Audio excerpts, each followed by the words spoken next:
Today is Tuesday, May 16th, 2023. My name is Benton Graham. I'm interviewing Susana Alemán for the Center for Mexican American Studies Oral History Collection. We're at the CMB on the University of Texas at Austin campus. Thank you, Ms. Alemán, for agreeing to this interview.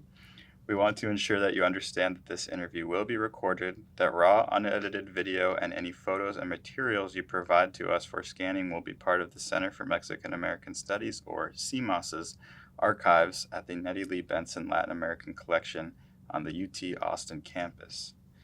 If at any time you need to stop the recording, please let us know.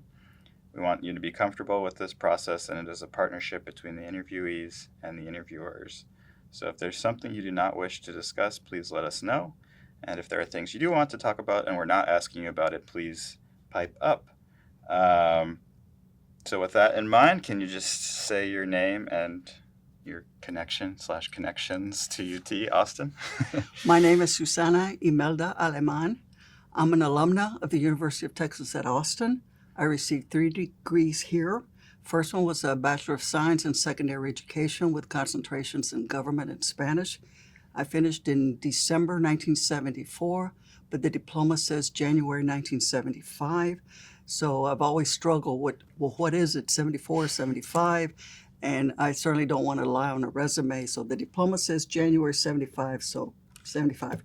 Then I also received a Master's in Education in August 1978. And my Doctor of Jurisprudence at JD Law degree in May 1984. I'm also a retired employee of the School of Law here at UT Austin. Great. Thank you for being with us, and we'll jump in. One of these days I'm going to memorize this whole preamble so I don't have to be like That's that. Okay.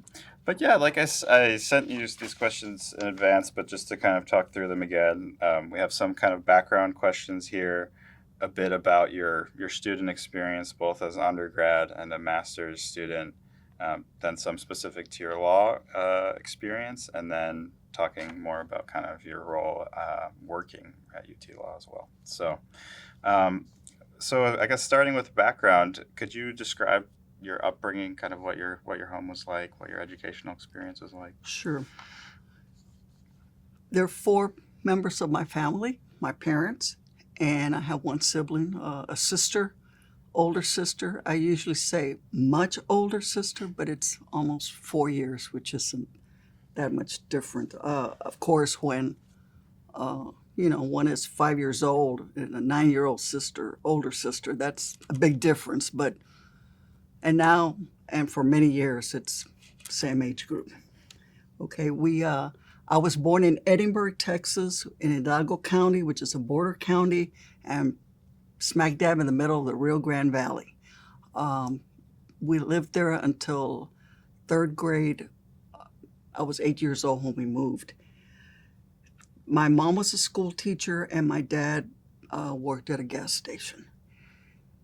There was a big freeze in January 1962. We also had a little flower shop that we ran out of the house that Daddy ran. The freeze just wiped out the valley. Dad was without work, and then Mom had major surgery that summer, so both of my parents were unemployed. It was a rough couple of years. And I don't know why that stands out in my mind, but it was an impactful event. And my dad was from Falfurrias, and he went back there to see if he could find some work. It's not that my parents had separated for confrontational reasons or anything like that. It's just that he was looking for employment there. Fall semester had started, school had started, so we stayed in Edinburgh so we could continue schooling at our previous elementary schools. Anyway, it wasn't working out. I missed not having my daddy at home. And Mom says that one day in the morning before she dropped me off at school, I said, when I come home from school, I want my daddy at the house. So during the day, she went to Falfurrias, or Fal as we affectionately call it, and picked up Dad. He came home and realized this arrangement wasn't working. We were going to have to move so we could keep the family together, and I wouldn't be making demands as an 8-year-old. Anyway, we did. So after the first 6 weeks of school, we moved to Fal and grew up there. I would say that the times were extremely lean. I mean, both parents unemployed, 2 kids in school, elementary school, even though it was tough. And I do remember those times, and I think it helped me later on in life to understand many situations. After Mom recuperated and Daddy got a job, and Mom went back to teaching, and things got better. But still, I mean, my parents were working class people, and we finally built a house, and but we didn't have air conditioning. Okay, not till my senior year in high school, and I was in the 6th grade when we moved into the house. Anyway, you wanted some childhood stories? Get ready for this, okay? One important event was on my mom's side, her father's side, we had some relatives in Michigan that we had never met, okay? And Mom wanted to meet these relatives. It was my mother, very family-oriented, and wanted to meet all our relatives. She wanted to make sure that her daughters knew every single cousin, even if it was a 4th cousin, because you do not marry a cousin, right? And I told her, that's why I never got married, because everybody's my cousin, you know. But anyway, we went to Michigan. So my sister, my mother, and I took the train in Kingsville, which was 36 miles away from Fal, and we went all the way up to Kalamazoo, Michigan.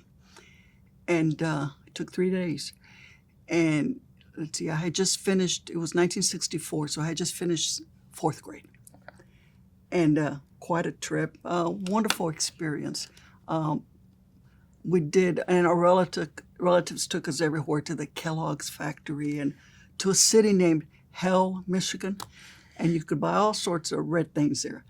And we also went to Holland, Michigan, and I wanted a pair of the wooden shoes, and my mother wouldn't get them for me. And she said, no, you're still growing. You know, buy you a pair of shoes that fit right now, they're not going to fit you next year. And she was right, you know, and they're very frugal.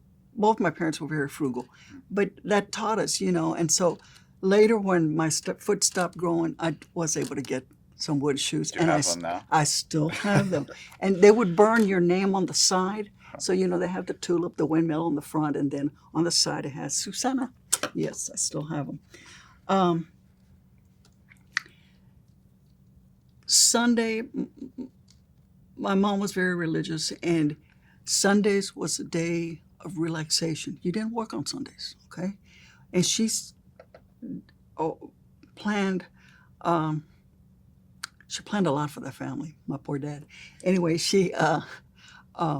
it was a day to visit relatives. And sometimes we just stayed there in Fal and visited, because my dad's whole family was there. From a family of 13, you can imagine how many cousins I had there. 13 siblings, yeah? Yes. Wow. Well, he was one of the 13. Yeah. Or we'd go to Alice, 36 miles away, or Corpus Christi, just to visit cousins. She just believed that Sunday was a day of relaxation and to visit family. What else? We would have trips to San Antonio, because my mom's younger sister, Tia Lila, lived in San Antonio. And we'd go visit her every so often. And, you know, from Fal to San Antonio, maybe it was 2.5, 3 hour drive. But it'd probably take us 6 or 7 hours, because along the way, if we had cousins in Alice, we stopped in Alice to visit them. Then we'd stop in Beeville or wherever, but we were always visiting relatives, which was good, because we kept in touch and created strong bonds within the family. Your mom was from Beeville, or where was she? Was from Beeville, okay. Yes. Some of our cousins, it was actually her first cousin, my mom's first cousin, but they grew up together, so she's always thought of him as a brother. and they had kids that were close to my sister's age and my age, and sometimes we would go and spend the night. I remember spending one Christmas there, and it was the most exciting Christmas because we got to sleep on the floor. And, and it's, it wasn't a big house, so my parents got the bedroom, and the kids all got quilts, and we just slept on the floor, and then, but my parents reminded me, that you're having fun and all, but think of the families that this is what they do every night because they don't have beds, So that made an impression. Something else, even during the lean times, and I think it's because maybe the school provided, but Mom wanted us to play musical instruments, okay? And Daddy supported it 100%. Well, my sister being a little bit older, in the Valley, they had an orchestra. My sister started off playing the violin. They bought her a violin. Then when we moved to FAL, 6th grade, she was in 6th grade, that's when they started band. She wanted to play the clarinet. They got her a clarinet. And I think it was, the school had a plan that you could pay monthly or rent to own, something like that. Oh, but before, when we lived in Edinburgh, and I don't know how old my sister was, maybe 7 or so, she started taking piano lessons. They bought her a piano, okay? When it comes time for me to start deciding on an instrument, I wanted to play the drums. They never bought me a set of drums. Why do you think I wonder was? why. And I was fascinated by the drums because in the Valley, especially McAllen, they had a big 4th of July parade. And we'd go to the parade and, sit there. And I was always impressed by the big bass drum that the band had. And they would just beat the drum, and I just loved it. And my mother, when I got to the 6th grade, said I wanted to play the drums. My mother said, "But you're not going to play the big one, are you?" "No, I want to play the snare drum." So she just thought that the big bass drum was too heavy for a girl. Okay. So you would go to that parade every year as a Every family? year when we lived in the Valley, and that was fun. Yeah, at the time, Mom was teaching in McAllen, so even though we lived in Edinburgh, it's only 10 miles away or so, and so it was easy to go. But my parents wanted to expose us to as many activities, events as possible, and that was reason well, especially parade. It's free, right? So that was those are the kind of fun family activities we had. Something else we did when we lived in the Valley, on payday, my mother and my dad too loved cabrito, kid goat. And I was just speaking to someone last night, and they said, "I will never eat that." I know, sometimes makes you want to become a vegetarian, but it just, once a month, payday, we'd go across to Reynosa and go have cabrito at a little restaurant. And they would make the ladies were making the homemade corn tortillas, and they'd bring them to the table. I mean, you couldn't have better food, and the guacamole and the frijoles a la charra. And so that was just a treat. But the biggest treat for me was going to the mercado afterwards. We always had to go, and Mom had her list of everything she was going to buy, right? And she would take a damp or wet washcloth, because to me, I had to have a mango, okay? A mango, go to the mercado, get a mango, and to me, the only way to eat one is you just peel it and bite into it, right? Well, you can imagine 8 or younger, probably 7 or younger, I'd get the pulp all over my face, so she had to wipe my face. So that was a good memory. What were some of the other things? Were there things you couldn't find in FAL that you could find in Reynosa, in the market?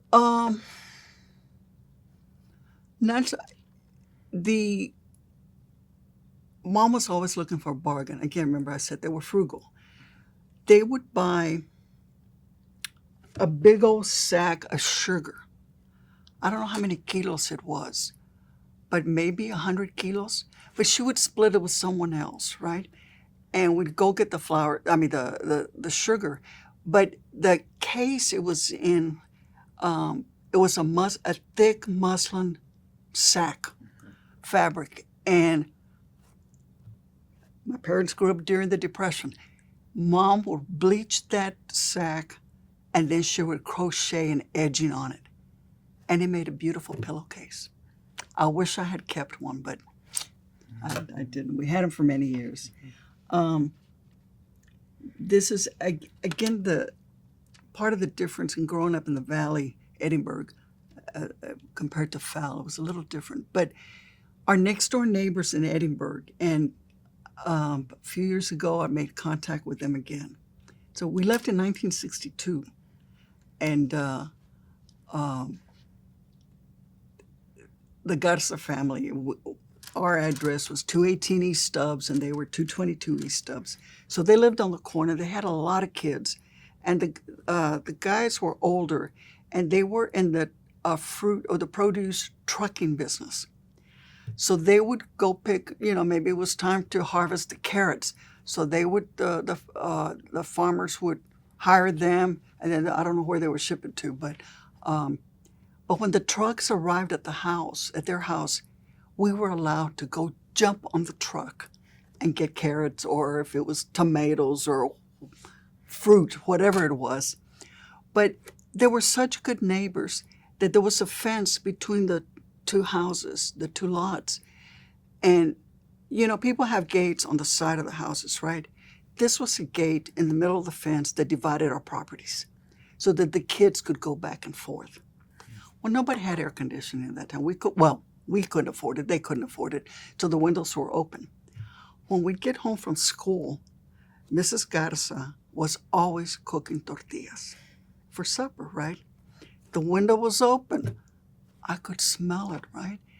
And I would, Mom, can I go play with Rosita next door? Okay. So I'd go in through the gate and the fence, and then through the back door, and that's where their kitchen was. And Mrs. Garza was so nice. She probably caught on after a few times, but she would say, do you want a tortilla? No, I would say, is Rosita here? Can we play? And she would say, would you like a tortilla first? Okay, thank you. It was terrible. I mean, it gives you an idea of what kind of a kid I was. Okay. Now, let me tell you one more story. As I mentioned, my sister played the piano. Mom wanted me to learn how to play the piano. I did not want to take piano lessons. And I don't know if it was sibling rivalry or what, but I said, I want to learn how to play the organ. This was after or before you wanted to play drums? Oh, before. Okay. Well, actually, I wanted to play drums from, I was like 4 or 5 years old. Okay. But elementary school, no, I didn't want to take piano lessons. I'll take organ lessons. Well, the teacher didn't do organ lessons, so I didn't take any lessons. Okay, then we moved to Falfears. We moved to Fal, and my sister started giving piano lessons to kids. And Mom wanted me to take lessons from her. I refused. Then Mom said, okay, I'm going to pay your sister to give you a lesson, and I will pay you to take a lesson. Although my sister made, I think, double what I made. So it was like, okay, sure, yeah, whatever. Then whenever I wanted to go to a movie on a Saturday, Yolanda, get up, you have to give me a piano lesson. I need to make some money so that I could go to the movies. Why was it so important to your mom that you learned piano? She just wanted us to, I guess, have another, she loved musical instruments, and she never had the opportunity to take lessons. And so I think it was something she wasn't able to do, and she wanted her kids to do that. And I guess she thought it would broaden our horizons, whatever, But so those are my educational experiences. I wish I knew more, but in Edinburgh, I went to Thomas Jefferson Elementary School, and I do remember going to see a speech therapist. They'd pull me out of class and go to the speech therapist. I don't know how often. I don't think it was every day, but at least a couple of times a week. And I never knew why I was going to the speech therapist. I mean, I didn't know I don't think I knew she was a speech therapist. All I knew was I was going and I was going to have some lessons or something. I don't know if I had a speech impediment or what, or was it because I spoke Spanish also. I don't know. But anyway, but I remember that experience. And then when we moved to FAL, I remember classmates, I was in the 3rd grade, and classmates would say, well, yeah, if they were a year older than me, I said, well, how come you're not in the 4th grade instead of the 3rd? And they said, well, I had to repeat 1st grade. Or we did 1st grade twice. And I was like, why? And later I found out is if their English wasn't as proficient as they thought it should be, they repeated the 1st grade. That was a standard practice in FAL. So I missed all of that. And did you speak Spanish or English in the house, or? At the time, my dad only spoke Spanish. My mother spoke both. I think I learned how to speak Spanish first because our next door neighbors, the parents, that's what they spoke, right? And so I think, and frankly, and my grandmother, again, my dad's side of the family, mainly Spanish, or only Spanish, really. But I learned English also because of having an older sister, and she was in school or kindergarten, whatever. She would speak English, and my mom would speak English to us. And at the house, for the most part, and growing up, maybe through high school and all that, we spoke English at home, although we knew the Spanish. And in speaking to my dad, we would speak to him in English. This way he was learning English. And he learned it and got to the point where he was reading the Corpus Christi newspaper every morning in English. I mean, and he learned it. And I remember the second trip we made to Michigan to visit relatives, Mom wanted Dad to learn some English so that he could communicate with our relatives there. And I remember the flashcards, and she was helping Daddy learn English. So that was how, but no. And for some reason, I picked up the Spanish. I think it's because I like the study of foreign languages. Not that was foreign, but I picked up languages fast, and my sister didn't, not as fast. And so there was a little discrepancy there about our fluency. She had the piano and you had the language. The Spanish, right. And no drums. But anyway, what were my parents like? Extremely supportive, very loving parents. They would sacrifice, to them, their children, their 2 daughters came first. They would sacrifice whatever it took to do for us. And from a young age, even if it was just putting $1 aside, they were building our college fund. I mean, they would do without whatever so that they could put a little money aside for us for college. Did you know that growing up? They would tell you? Or Yes. They always, they taught us so much. I think I was in junior high where they said, okay, here are the bills. We're going to watch you. We're going to teach you how to write a check. And so you write out the check to the utility place or whatever, and then, but of course they would sign it, right? And they made us learn, okay, add up these numbers. This is all the bills we have for this month. This is how much money we're making, how much is left. So it taught us that we didn't ask for things because we knew there wasn't any money, and so they had, I think, dual purposes in teaching us those things. I have to tell you, both my parents were born in 1916.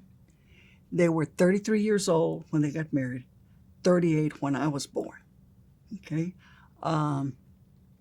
my sister was born they were 34, and Mom didn't want my sister to be an only child. She wanted one more. The doctor said no. And again, remember, we're talking about the early 50s. No, you're too old, too high a risk for abnormalities in the child, the baby. Well, I guess I'll take after my mother. She was stubborn. She said, I'm having another one. And she did, and thank God everything worked out. But again, born in 1968, and I had always heard my mom say, there were 4 classmates. We were 4 in our senior class when we graduated from high school. Your class of 4? Class of 4 in Beeville. She graduated in 1934. And like 4, okay. Later I found out there were 3 high schools in Beeville. One for the Anglo students, one for the African American, and one for the Mexican Americans. Of course, we weren't called Mexican Americans, they were called Mexicans. And I still have my mother's certificate and high school diploma, certificate from, what did they call it? Grammar school? But it's like junior high, middle school. And, it printed on it's a Beeville Public Schools or something like that, and they wrote in Mexican. And I've got it hanging on my wall, because, people have said, oh, you all haven't been discriminated against or whatever. But anyway, so I've got that. But yet, you would think, Mexican-American woman, graduated from high school in 1934. Who influenced her, or why did she want to go to college? And my grandpa she asked permission, and he said, yeah, you can go to college, but I'm not giving you a single penny. And I don't know if it's because he was against helping her, or he just couldn't afford it, or a combination of the two. Anyway, every time we'd go to Beeville when I was a young kid, because my mom's younger brother, my Uncle Charlie, lived there, we would go visit this lady, Annie McCowan. She had been a teacher and a principal at Mom's high school. And not too long ago, I came across her obituary because Mom had saved it. And I said, well, we would always go visit this lady. And now I'm convinced that this is the lady who influenced my mother and was her mentor and just pushed her to go to college and all these things that I was like, Mom was way ahead of her time. Recycling, wrapping paper, like at Christmas, she would unwrap, fold it, and save it. Again, being frugal, but also being an environmentalist. We save that paper. Of course, I was totally embarrassed that, oh my gosh, we're going to have to use this paper that's already been used and what. And now, we recycle gift bags and everything else. But so that was in a nutshell. And my mother did. She graduated from high school in 1934. She got her college degree in 1949, 15 years later. But during that time, she would work all summer or fall semester or whatever, earn enough money to go to school one semester or one summer session. So it was a slow process.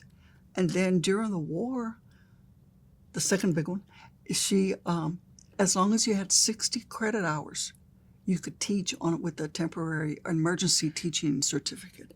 And that's what she did. So she was teaching in little small communities and then go back to school in summer to finish them. And she finally did. And where did she go to school? She went to both, first what is now UT-RGV. At the time, well, before that it was Pan American. Well, it had other names, UT Pan American, then Pan American College or University. I think when she went, it was already Pan American, but Pan American College perhaps, or Pan American for Teachers or something like that. But it was early time in the 40s. And then she ended up finishing at Texas A&I in Kingsville. A&I Arts and Industries, and now it's part of that other system. The Texas A&M at Kingsville. We don't have to say that a lot. No, so that's where she ended up getting her degree. When she met my dad, it's a long story and I won't go into that, but she actually had a date with someone to meet at a restaurant there in Kingsville that they had a big old patio and they would dance. And this man who was an uncle to a cousin on her husband's side. Anyway, he didn't want to go alone from Fowl to Kingsville, so he invited my father to go with him, who was single, of course. And anyway, when Mom saw them, and the only reason she had gone out with the other man or had agreed to meet him there was because a cousin or her niece had asked her to, but she fell for my dad. Okay, Dad had. I thought he had dropped out of school at 4th grade when his father died. Dad never went to school. I found out, and in found if you didn't go to school, the truancy laws were there. But they only went to check on the Anglo kiddos. Okay? My dad being Mexican American, they never went to his house to say he needs to be in school. But an uncle of his had taught him how to read in Spanish. My dad was super brilliant in mathematics. He did all the problems in his head. I mean, I remember a cousin, this was, I think, when I was teaching there, came over and said, Theo, I want to buy some property, some acres, and this is how many acres there are, and this is how much it costs, and all that. How much would it be total? And Dad would just, okay, and would give him the amount. I mean, he would have been a super accountant, never had the opportunity. How do you think he, without formal education, was there something growing up that made him do math or anything? I don't know if it was that uncle or he just liked numbers, or taught him the numbers and maybe some simple math, arithmetic, and he excelled in it. When he and my mom did, and my mom, almost completing her college degree, agreed to marry my dad on the one condition that he would get his GED. She said, I'll tutor you, I'll help you, okay? And he agreed, but of course they got married first, and then later they were already living in the valley. He went to, his diploma says PSJA, Far San Juan Alamo High School. He went there and got his GED.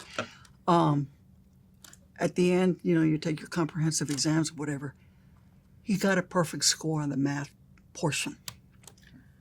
They accused him of cheating. Okay. I don't know how he convinced them or what, but they gave him a second opportunity to retake the math portion. But this time, they had a proctor sitting right next to him to make sure he didn't cheat.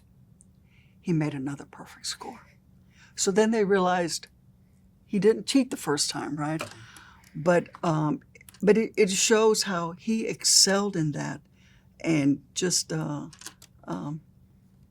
brilliant man, but never had the opportunity. Amazing, yeah. Okay.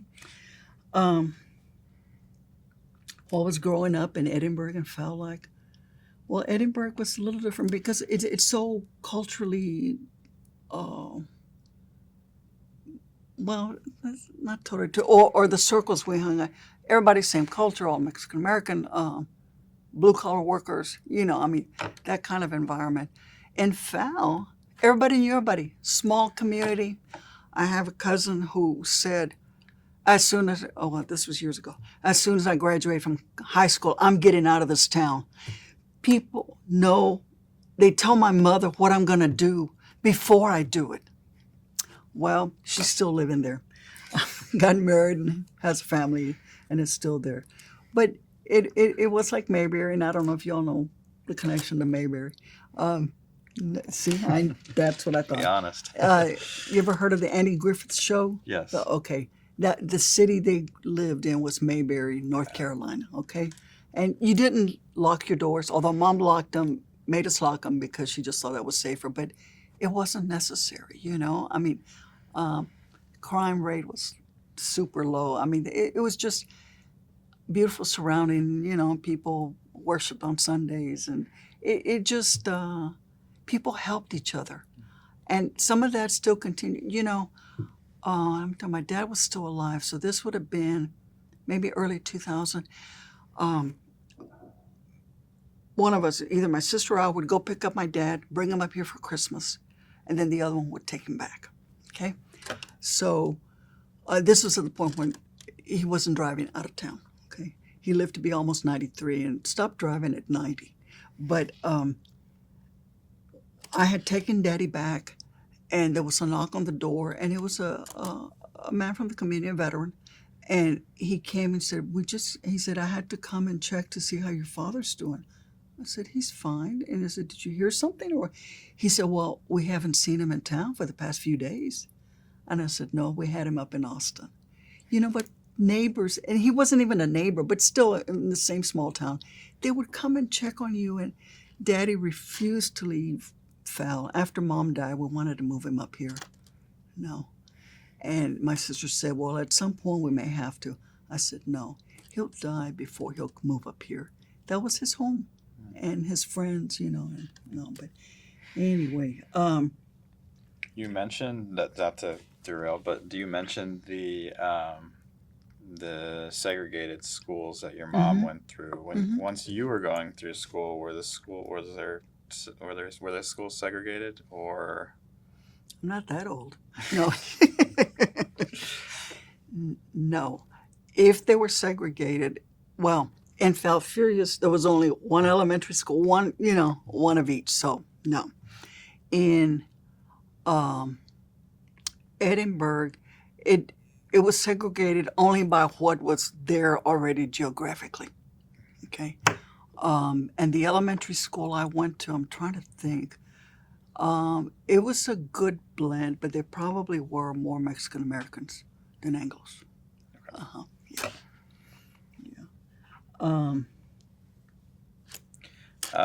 But yeah, with that, so I kind of, to lead us into your experience at UT, I'm curious about, because it sounds like you had a somewhat close relationship, if not competitive, maybe with your sister.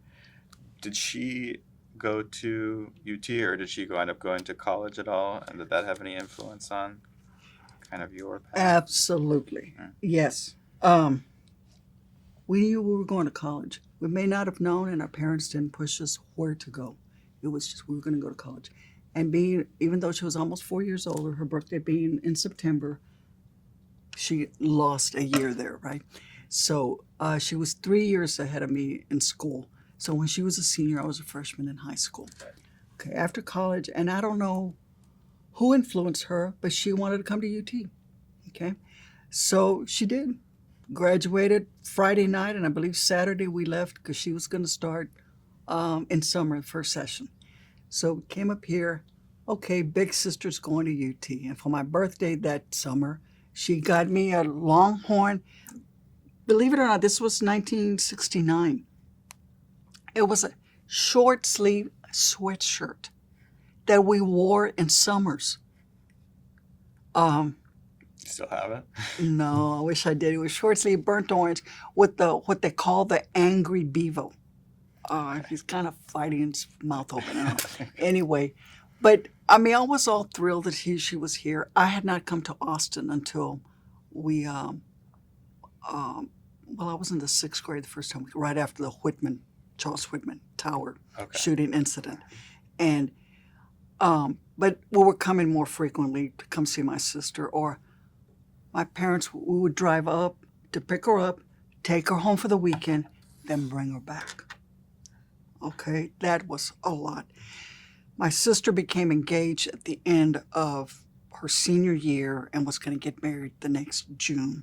And so she was needing to go back home to make wedding plans and all that. Anyway, she was here in 1969, before your time, but what happened in fall 1969? Texas Longhorns were national champions. Okay? Already being active in school and all and liking sports, it's like I was just mesmerized by the Longhorns are national champions, So that's, I believe in school spirit and school loyalty. It's not my fault some other students have loyalty to other schools, okay? But I admire that they're loyal they're spirited. I was attached. It was, that did it for me. And being that it was the flagship institution, it was the #1 public school in the state, so it's just, this was the place for me. But yes, my sister, it was a definite influence. And did you watch before that season? Do you remember watching Longhorn football growing up? I don't. I don't remember that. So so that season though you just kind of That was realized. 69. That was my freshman year in high school. Okay. No, I'm sorry. That would have been my sophomore year in high school. So I started watching the Longhorns all the time. Yeah. And that year in the Cotton Bowl, we beat Notre Dame. Was it the next year? A couple of years later, when we lost to Notre Dame in the Cotton Bowl and we lost the national champion. Well, we would have won it had we won. And so since then, I don't like Notre Dame either. And everybody says I'm a bad Catholic. But I said, no, I support Boston College. So And so you said your first time on campus was you were in 6th grade and you came up? it was a summer after 6th grade, yes. Okay. Uh-huh. And what did you remember anything from that? You said it was right after the tower. It was the tower, yes. So that was August 1st, and we came, I think it was mid-August. And Oh my gosh. So the same month as the... yes, the very same month. It was, my mom had started teaching Head Start, the Head Start program in the summer. And they came up here for a week-long orientation. So she was here, I guess, the beginning of June. And she said, we got to take you all up there to visit Austin and the Capitol and, the university. And one of her cousin's wife worked on some place, and at the time it was 19th Street, right, MLK now. It was a breakfast place, and I don't know the name, but it's something like a Denny's. And she was telling us about the shooting, and I mean, take cover and all that, because some of those bullets went pretty far. I don't know that any actually went to close to her business, but or where she worked, but it was. She was telling us about it, so it was kind of scary, and wondering, but yet that never. I'm so glad that Mom didn't tell my sister, no, you're not going to UT because they have crazy people up there, But and for some reason, Mom thought that being in college, living in the dorm, it's something that they saved up. Because she had wanted to live in the dorm when she went to college. But again, it took her so long and just didn't have the money.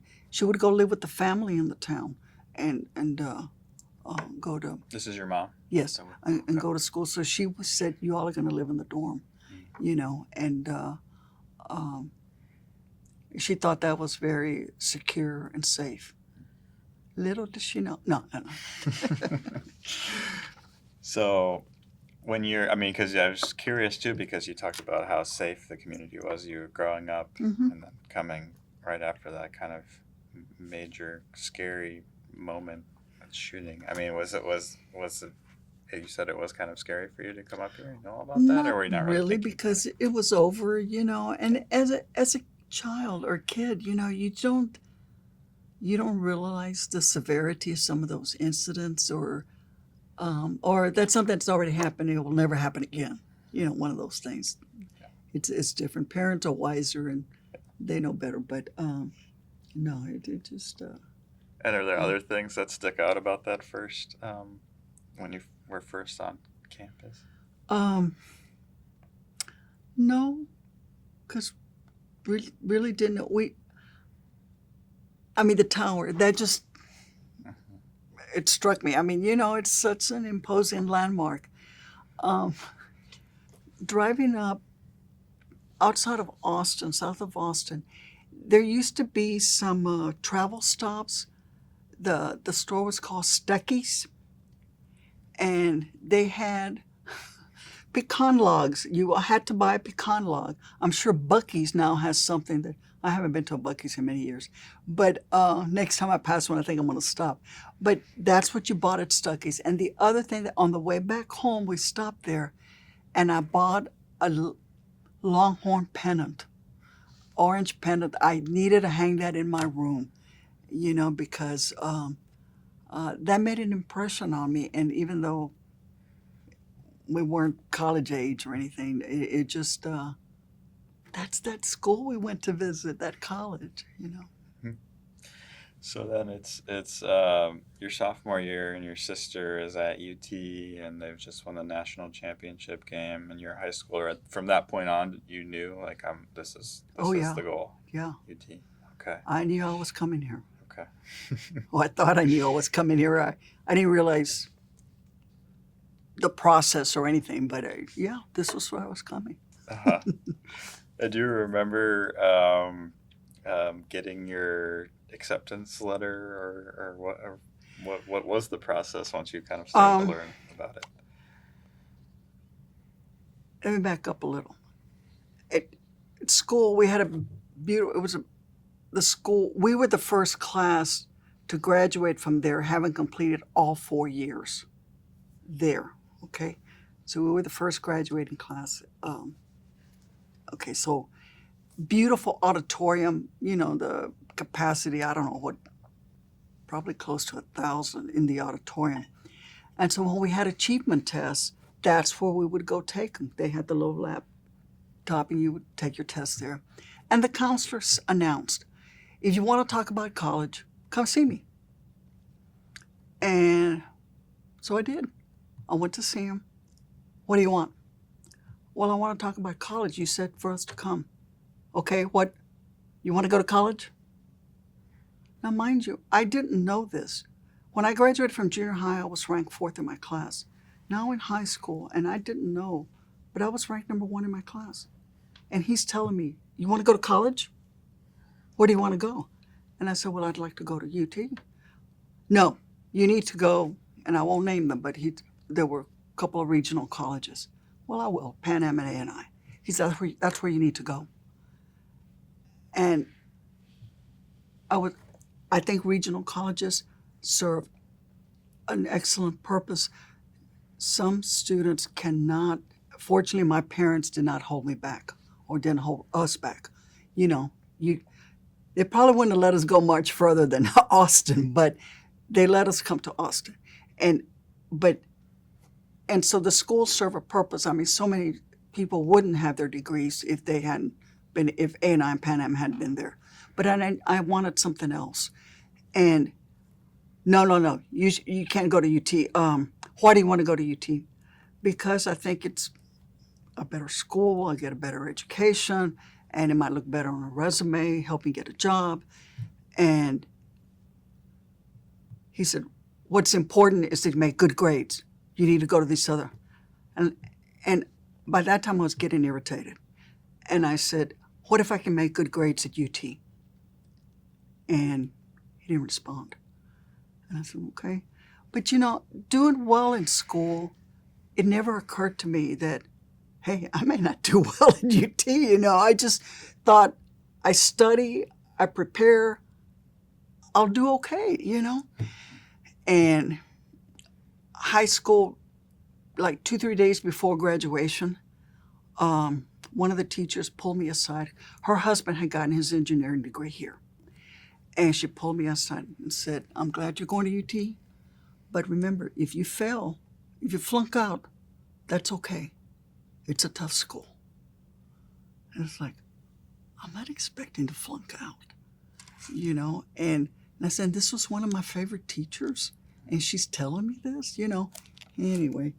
Why do you think there was kind of that sense of you might not be successful there? I think they placed a lot of emphasis on standardized tests, and I did well. I did better than average, but I did not excel on standardized tests, you know?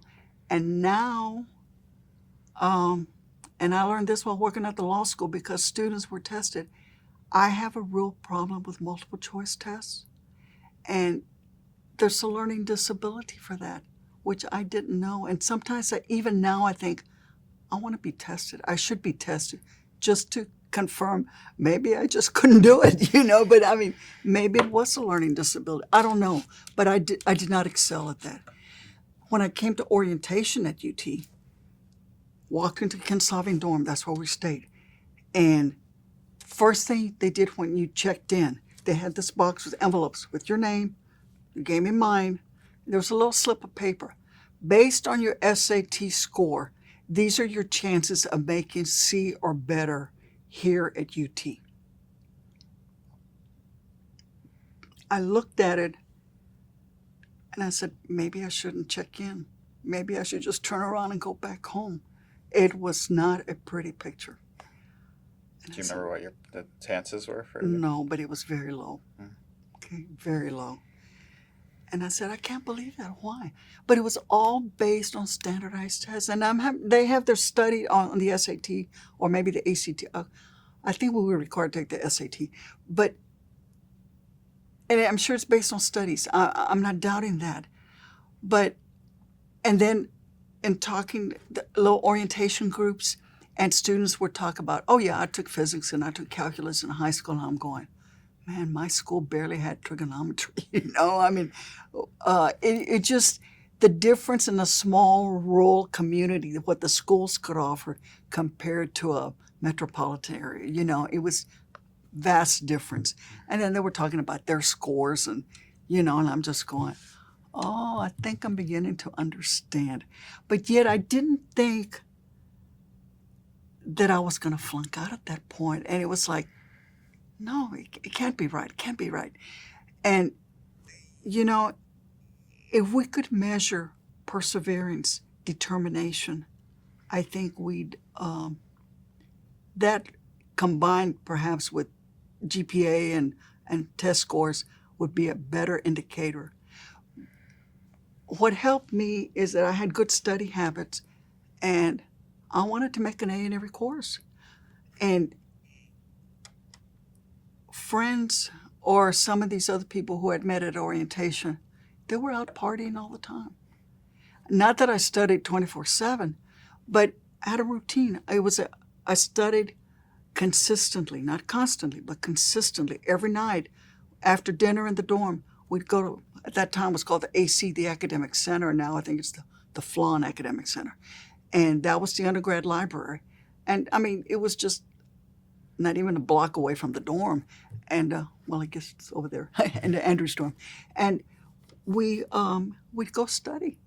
Of course, we'd meet the guys from the engineering school there, but but we studied, and that to me made the difference. Other people didn't study, and maybe they weren't used to needing to study in high school because they were super brilliant. But all of a sudden, you're competing against people who are just as bright or brighter than you. And so studying paid off. So you kind of get this sheet that says you have these low odds of graduating. You're hearing from all these people who have these high test scores, and your response is, I'm just going to study really hard and I'm going to persevere. Where, I guess, did that perseverance come from within, or were there people on campus, or was your mom or sister, were there people kind of supporting you and saying, no, you can do it, or was it? From within. It's just, parents never pushed me. Yeah, at that time, grade reports were sent directly to the parents, okay? And they never pushed me. They were happy with my grades, so I guess they figured we don't have to push her, I guess they knew that I was studying and I wanted to do well, and so they had faith in me. Yeah, but no, nobody ever pushed. I mean, frankly, classmates, no, I probably studied a little bit more than some of them, but it's okay. Mm-hmm. It paid off. And so I guess when you set foot on campus, you mentioned being in the dorms. How did you kind of find your community or your social life once you were here? In the dorm, there were, I don't know how many Mexican-American girls. That's what we were called at the time. And women, whatever. We sort of looked out for each other. We all had the ABC, Andrews, Blanton, Carruthers dorm had the same dining room. So we all ate there.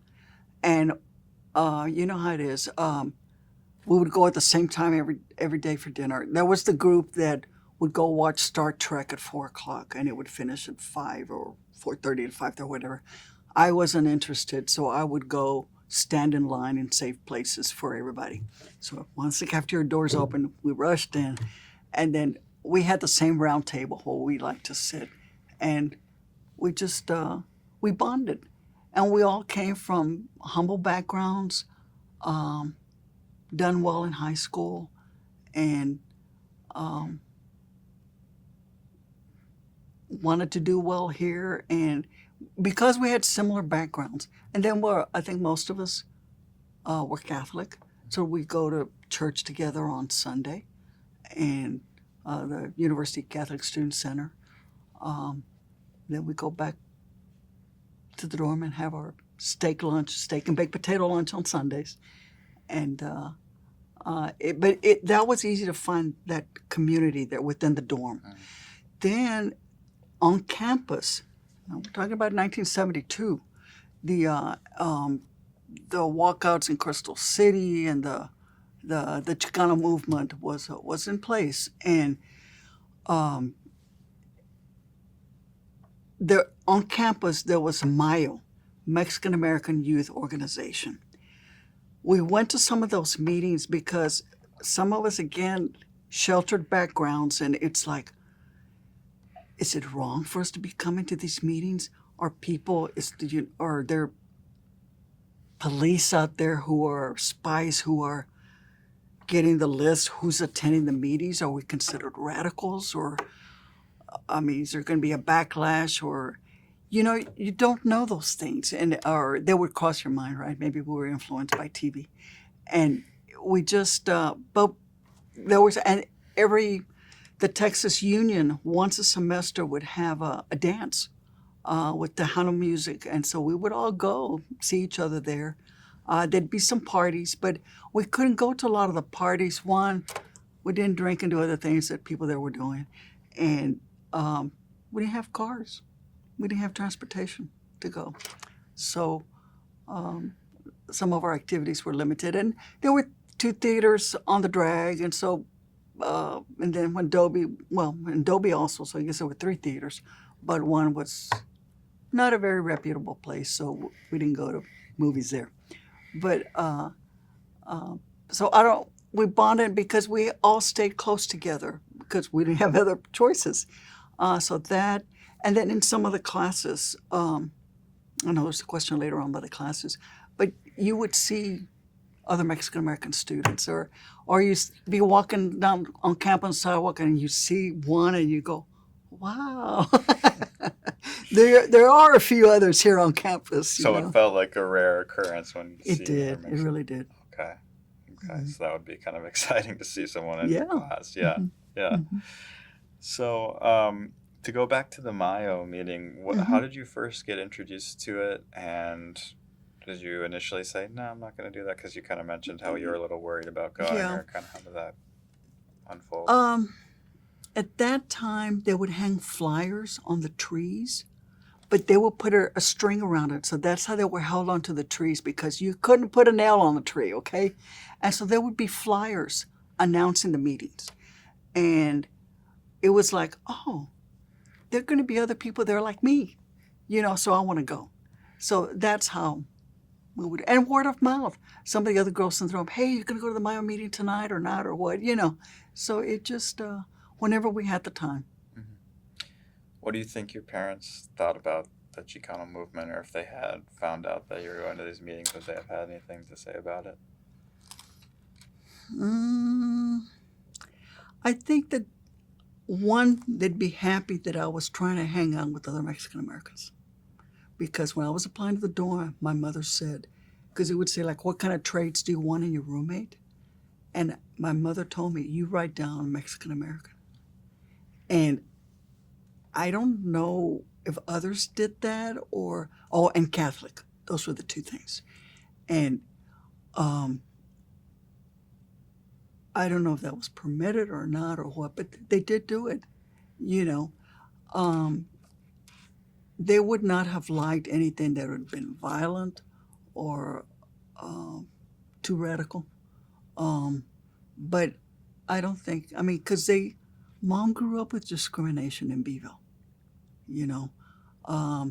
Daddy, well, he wasn't pushed to go to school. And even though the vast majority of the community was Mexican American, every governing board was, they were not Mexican Americans. So, I think they always had a soft spot in their heart for civil justice, Mm-hmm.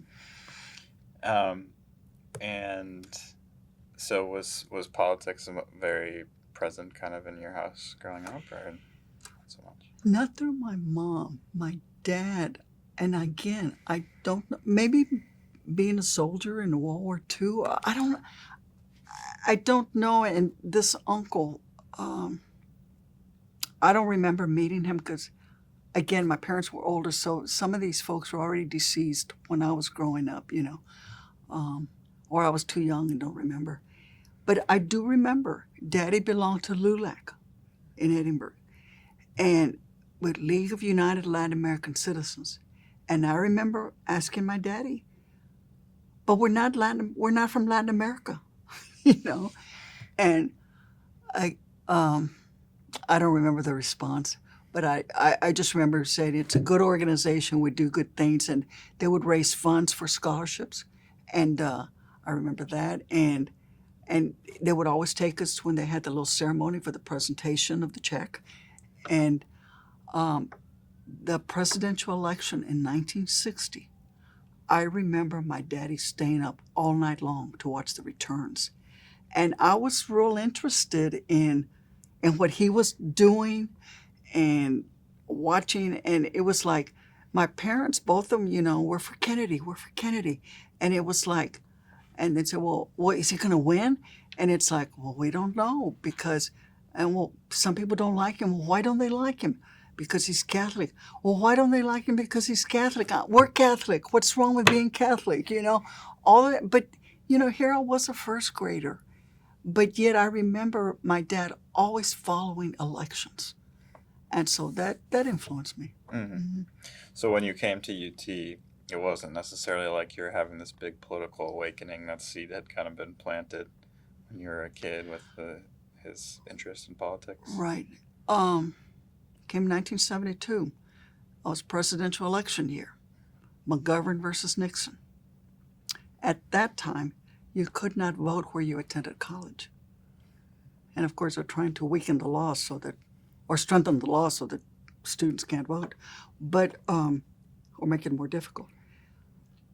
The process was to request and I couldn't go home on election day. So the process was to vote by mail.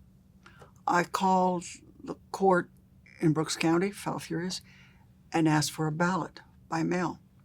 Oh no, it's too late. To me, it was more than 2 weeks before election. And I don't, at the time, I don't remember now what the law was, how many days. But to me, there was still sufficient time. Oh no, we can't send you a ballot. I cried. Just having turned 18 that summer, my first presidential election, and they talk about the young people not voting. And here I tried and I messed up because I didn't request my ballot early enough. Oh, I was heartbroken. But I learned the next time there was a major election, because I happened to be home one Saturday when there was a school board election, because those were on Saturdays. But for a Tuesday election, I remember way in advance requesting a ballot by mail. I got it and sent it back.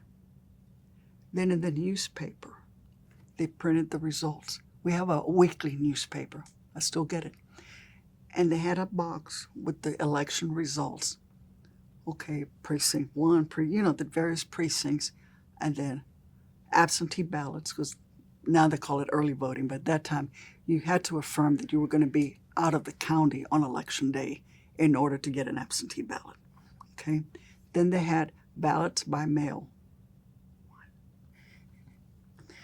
And it listed who the vote went to, So my results were public. And I'm sure that people were going, who is this one person, Small town they can deduce.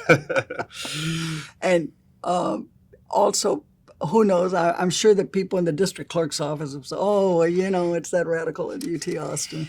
But no, it is. So. Well, before I move on to the next question, did you have any other, because I know I kind of shifted around, anything else to say about finding community with other Latinos on campus? Or There was no group like there is now. I don't know what they call them, the 956, or what's the area code down in the valley? Oh, It's 956, right? I think there's a group, and then there's another student organization for students from the valley, and nothing like that existed at the time. Okay, so that made it a little bit more difficult. And even then, the valley now, people would probably tell me, "You're not from the valley. Falfurrias is not in the valley," and I tell them, "Yes, but I was born in Edinburgh, so I am a valley girl." No, but no, it was hard. But and through some of the courses, you would meet other people with similar backgrounds. uh-huh. And then, yeah, before we get into kind of your decision to go to grad school, anything else you want to say about undergrad in general? Yeah, the relationships with the other girls in the dorm. It's started 1972. Here we are, 2023, and still keep in touch. And we're planning to have a little dorm reunion, probably this summer.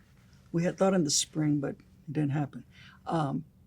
We try to get together. Of course, the pandemic has affected everything, but we still keep in touch. And of course, now we text each other on birthdays, Mother's Day.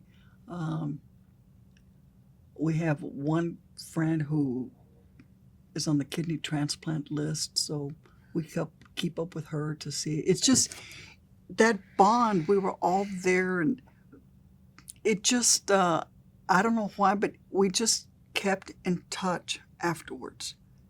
And we've been there for each other's weddings, their parents' funerals, their kids' weddings.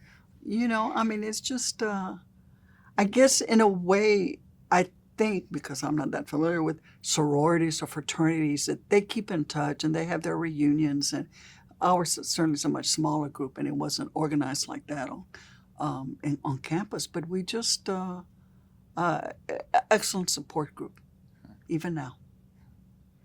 And you mentioned how you all had a similar background. Does that mean, were you all from the Valley? Were you all Mexican American? Well, I was referring more to our ethnicity, Mexican American, and humble backgrounds, parents who wanted more for their kids. Every generation keeps getting better. Many were from South Texas. A couple that were sisters from San Antonio. We had from Corpus Christi, from Houston. I don't think we went further north than that. That's another. No.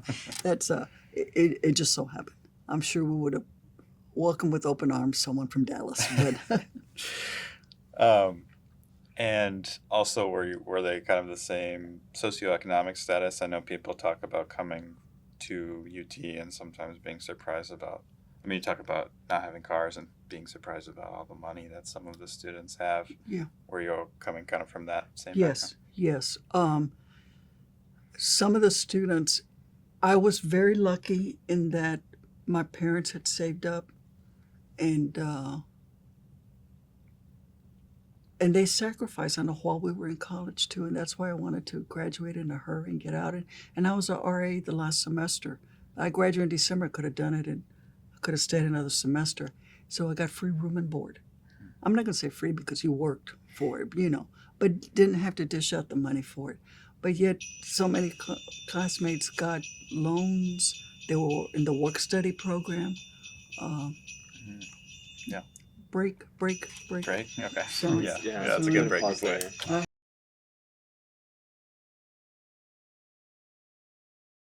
Okay, we are resuming our interview with Ms. Susana Alemán here at UT Austin. And we left off kind of talking about her undergraduate experience. I think we have a couple of questions left there, and then we will shift to talk about her grad school experiences and experiences on staff. So one of the things that we had talked about discussing today was the courses that you took that focused on Chicano or Mexican American studies while you were here. is that something that you remember? Did you kind of seek those classes out at all? Did they exist? There were a few, and most of them it was spread by word of mouth. So some of the other, and I know I keep saying girls, some of the other ladies or women in the residents in the dorm told us about it, you know. And there was the English, and some history. There may have been others, but those are the ones I took. And the English, this was interesting because in the course schedule, of course, there were booklets. Now I'm sure everything's online, right? But it was a booklet that you would buy at the co-op, 50 cents, and everybody was eager for that publication to come out so that we could see what courses we were going to take the next semester. So you would enter the unique number, and they told us which course, and it was English for foreign students. And it's like, no, that's not for me. That's the one. And I don't know how they knew, if it had the professor's name or what, but we were told that's the one you register for. And I said, and we were there, are you sure? We could just, yes, okay. So as sure enough, there was a freshman English, and the professor was Dr. Albert Trevino. And I'm trying to, well, if we call him doctor, that means he already had his PhD. I don't know if he was doing postgraduate work or what, but he was our professor. And the literature we had was Chicano literature. And I'm sure we read others, but the one book that stands out was Bless Me Ultima, that we read in that. So that course, and so we got to meet other people there. Then the history course, again, U.S. history, but with an emphasis on Chicano studies.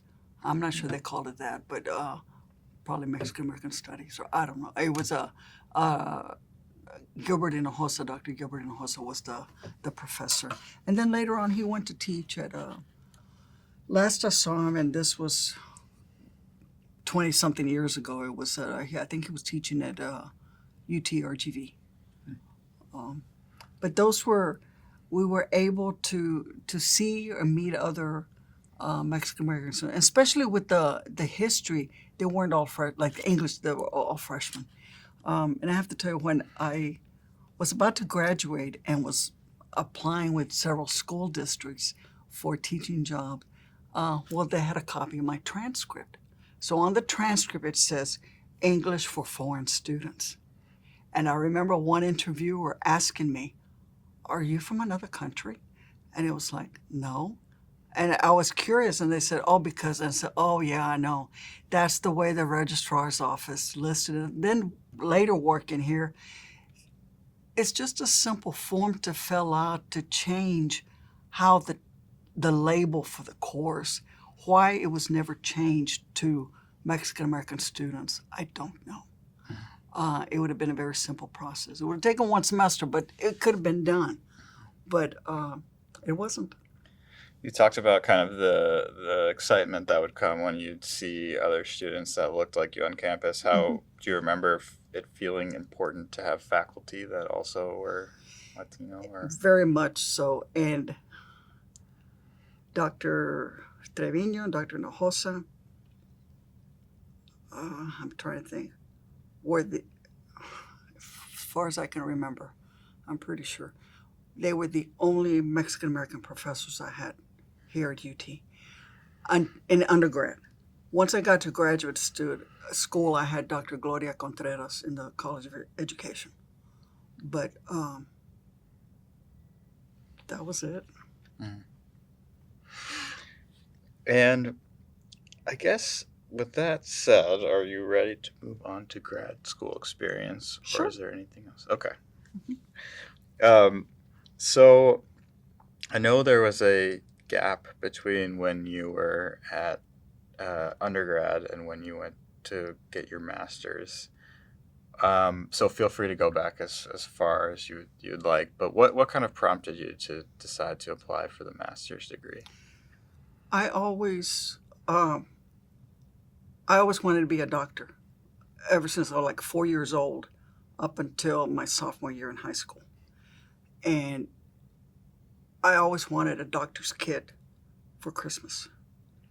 And everybody would tease me, don't you want a nurse's kit? Nothing against nurses. I wanted to be a doctor. And then I took biology. And I don't think it was so much the subject matter. Maybe it was. I would have preferred human anatomy. I mean, I enjoyed dissecting a frog, but, I think the teacher had something to do with it. We didn't connect, or maybe, and then I was just really beginning to enjoy high school, and especially the activities, extracurricular activities or co-curricular activities. And I knew that I wanted to work in a school, and I wanted to teach, but I also wanted to be an administrator. And so in order to become an administrator, I had to get a master's degree. Now, actually, it took me much longer to get my master's than it did my undergrad. I did my undergrad in 2.5 years, and then I started in 75, so 75, 76, 77, almost 4 years to get my master's. But that's because I would take 3 hours one semester, 6, I was working. So it was very different from undergrad, where it was full-time, not working, except in the dorm. And then, but grad school, it was for practical purposes. I needed the master's in order to get my principal and superintendent certifications. And I needed at least 3 years teaching experience. So I never really stopped going to school, except the first year that I was teaching at Falfurrias. Well, I wasn't taking classes here at UT to complete my master's, but I was taking classes at Texas A&I in Kingsville. Okay. And when you... Oh, can I add one more thing? Please. This was, I don't know why it happened or how it happened, or I was graduating in December 74, and I had planned to start graduate school in January, spring semester 75. I had planned to live in the dorm and go to grad school full-time. But then I had a job offer from Austin ISD. So anyway, I came to check because I hadn't heard anything from the graduate school. So I went to check, and they said, we don't have anything, we don't have an application from you. I had submitted items various times, the application plus other documents, and they had no record whatsoever. And I don't know why or how that happened, but anyway, what they did, and I said, well, I'm planning to come to grad school, and so they said, well, we'll let you take 6 hours at the most, and which I wouldn't be taking more than that because I was going to be working full time.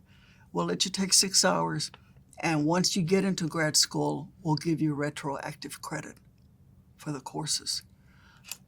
So I don't know if they were trying to help me out or they were trying to make up for their mistake or what. But I just thought it was very curious that they had no paperwork on me. And you had no email to check that you had confirmed your... This was 1974. But that's so interesting. So, but even though they said we have no record of your application, but you can still take classes?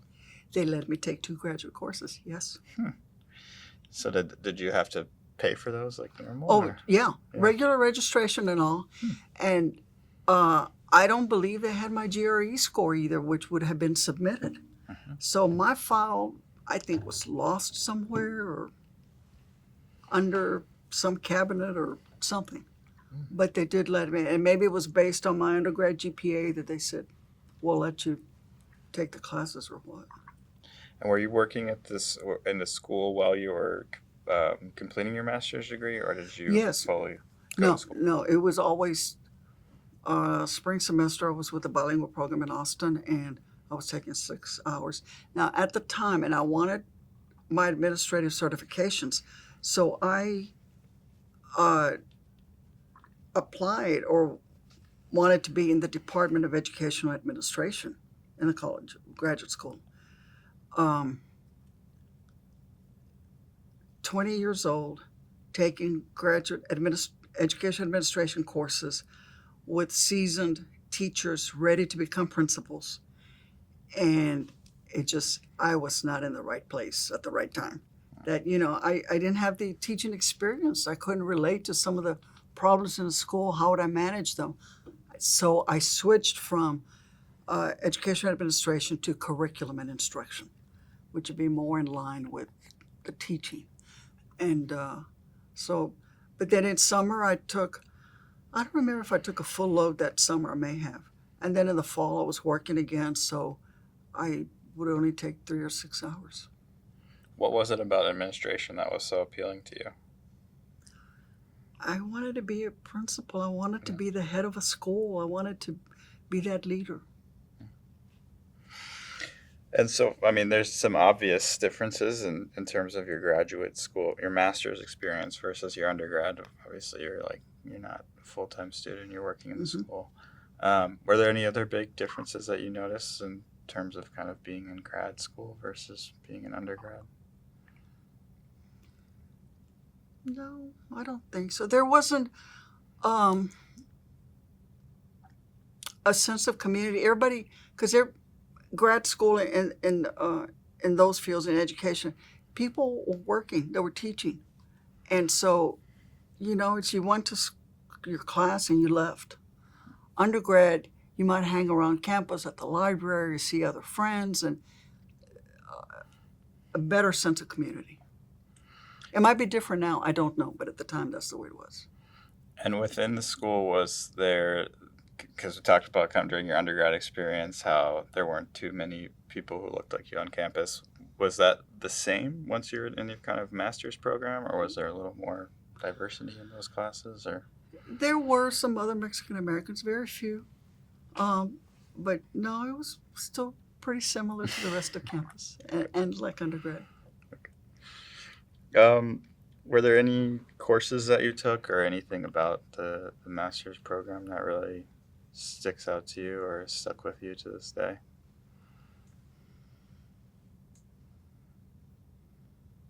There were a couple of courses in curriculum that they helped me with my teaching or made me aware of more, because some more methodology courses of how do you teach this, and we would do a presentation on this is how we'll do this lesson or how we'll do this lesson.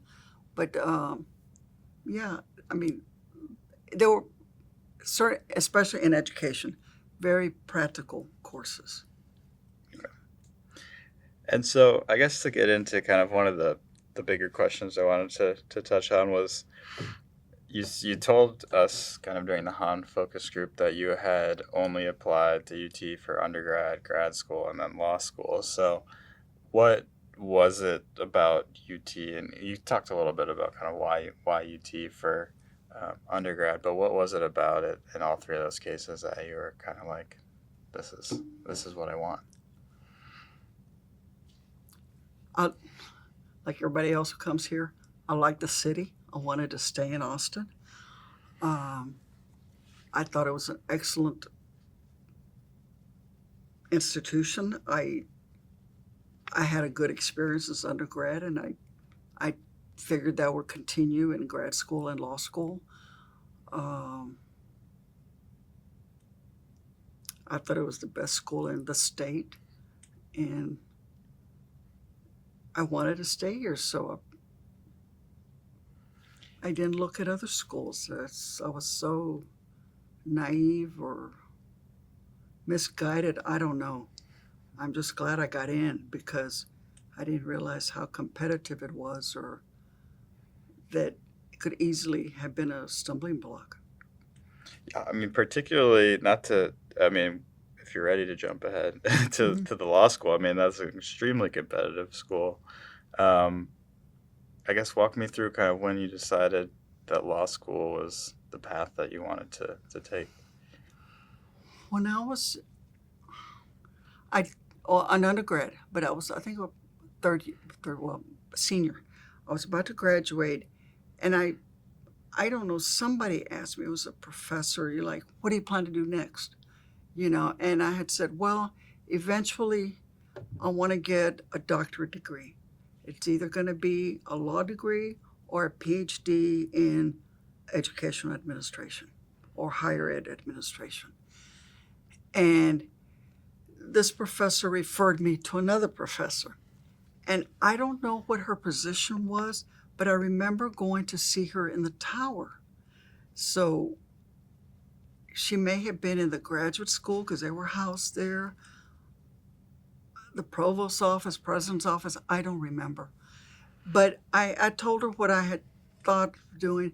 Problem is, I didn't really have any lawyer role models.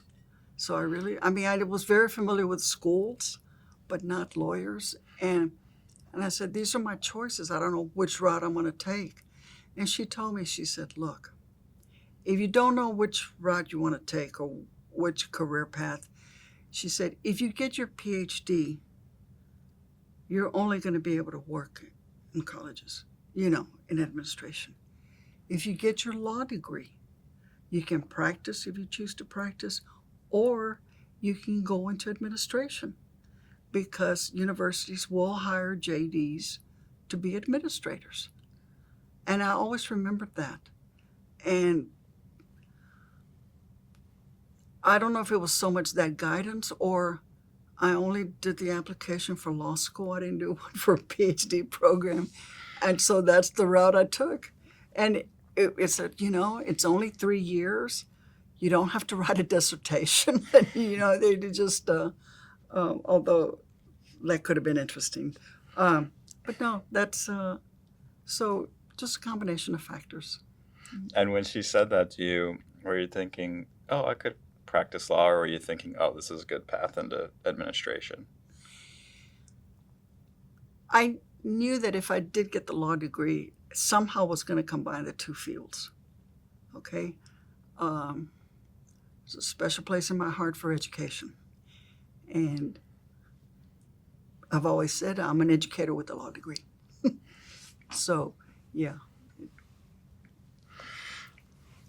Let's see. Yeah. So then, I guess, remind me. So you finished law school in 1984. When did you start? 1981. 81.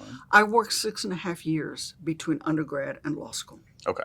So I was a little bit older. I wasn't straight out of undergrad. How old was I? 81. I had just turned 27 when I started law school and graduated right before I turned 30. And do you think that having that 6.5 years of work perspective before law school made the experience any different for you versus kind of the students that were coming in? Yes. How so? Well, one, I didn't know anybody. The first years who were directly out of undergrad, so many of them had been government majors. And so many of them were here at UT Austin. So they knew each other. And they knew they were applying to law school and going to law school. So they already knew they had an already built support group or circle of friends.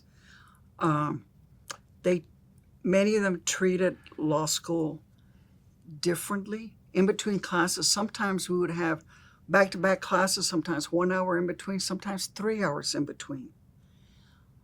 I would go to the library and study and read. Some of those students who were 21, 22 years old, they'd go to the lounge and watch soap operas.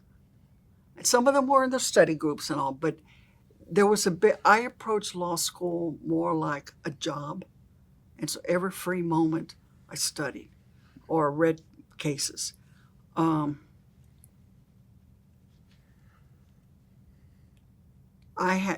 It was a totally different experience for me in that, let me give you an example. We started orientation, I don't know, about 5 days before the first day of classes. And the day before the first day, or last day of orientation, I saw everybody crowded around a bulletin board. So what are they doing? I want to go see what it is. Well, they were the assignments for the first day of class. See, I was used to undergrad and even grad school.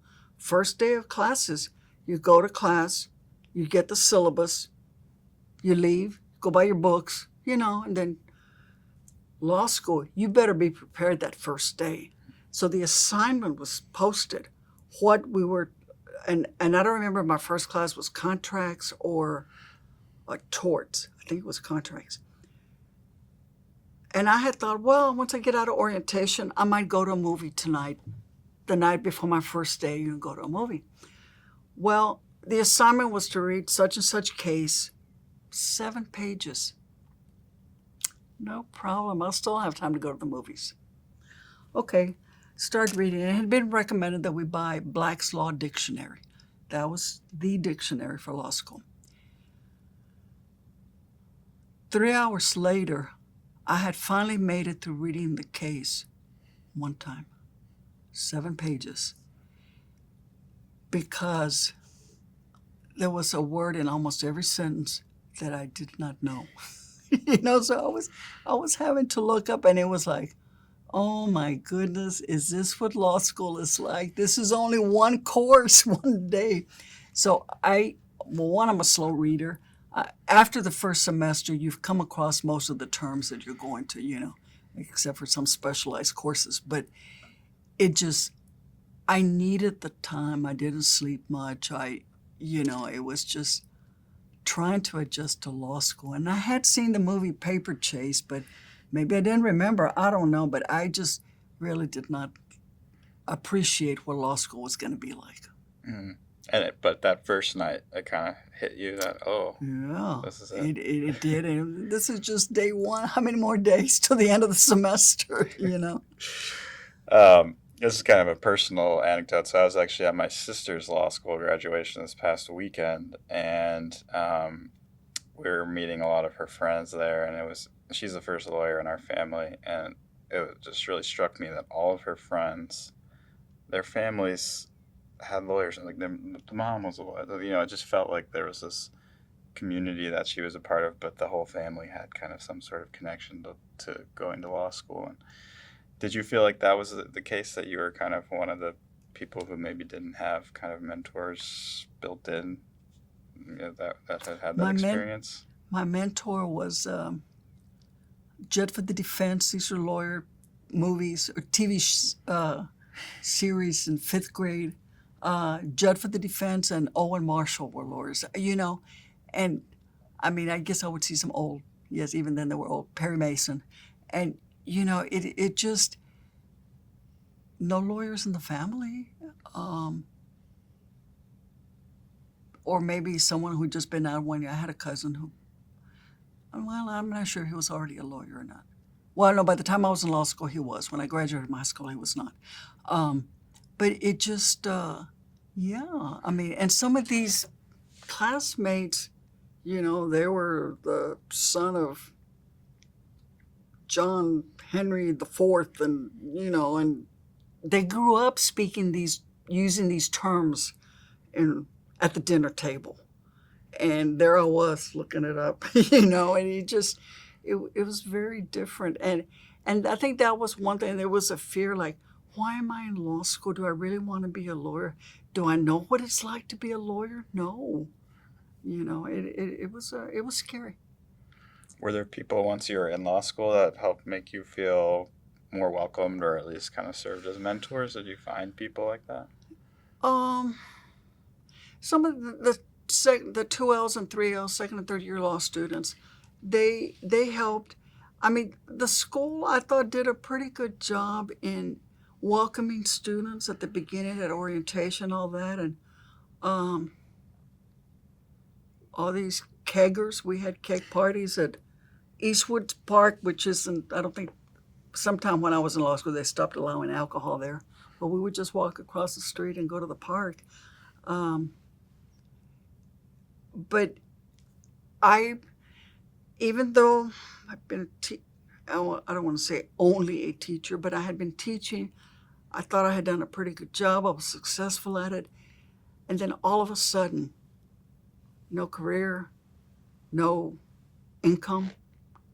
And it was tough, not knowing a single person. I put myself in a shell. And I blame myself for part of that loneliness and struggle at the beginning. How did you pay for law school? Had you managed to save up from teaching? Or? Yes, I was living at home. Okay. One, there really weren't places to rent, and even if there were, my parents would not have allowed it, because what are people going to say, that you are a single woman living alone when your parents live right here? So I was able to save a little bit of money, and my parents helped me out too. So and my sister and my uncle, my mom's older brother, who was at that time retired, single, never married, and he came. My mom said, "You're coming to live with us," and so he lived with the family. And I had, remember, 1981. I had my budget for lunch for the week was $5 for the week, 5 lunches. Fortunately, the cafeteria sold a cup of soup, 85 cents, and a pimento cheese sandwich, I think, was like 95 cents. So I would go to the cafeteria and either have a cup of soup or a pimento cheese sandwich. And they would have a plate lunch, which I think was $3 at the time, with your entree and 2 sides and a piece of bread. I would see these mainly guys who would come and whip out a $20 bill every day. I mean, we would get out of the same class, or not the same class, but same time. And so we would all be in the cafeteria, snack bar at the same time. And they were buying a plate lunch every day, playing with the $20 bill. It's like, wow. I said, maybe one day I can afford to do that. Okay. Which I did, but then I realized, I think it was my 3rd year or sometime that I bought a plate lunch, or 2nd year, because I was working by then. And it wasn't that good anyway.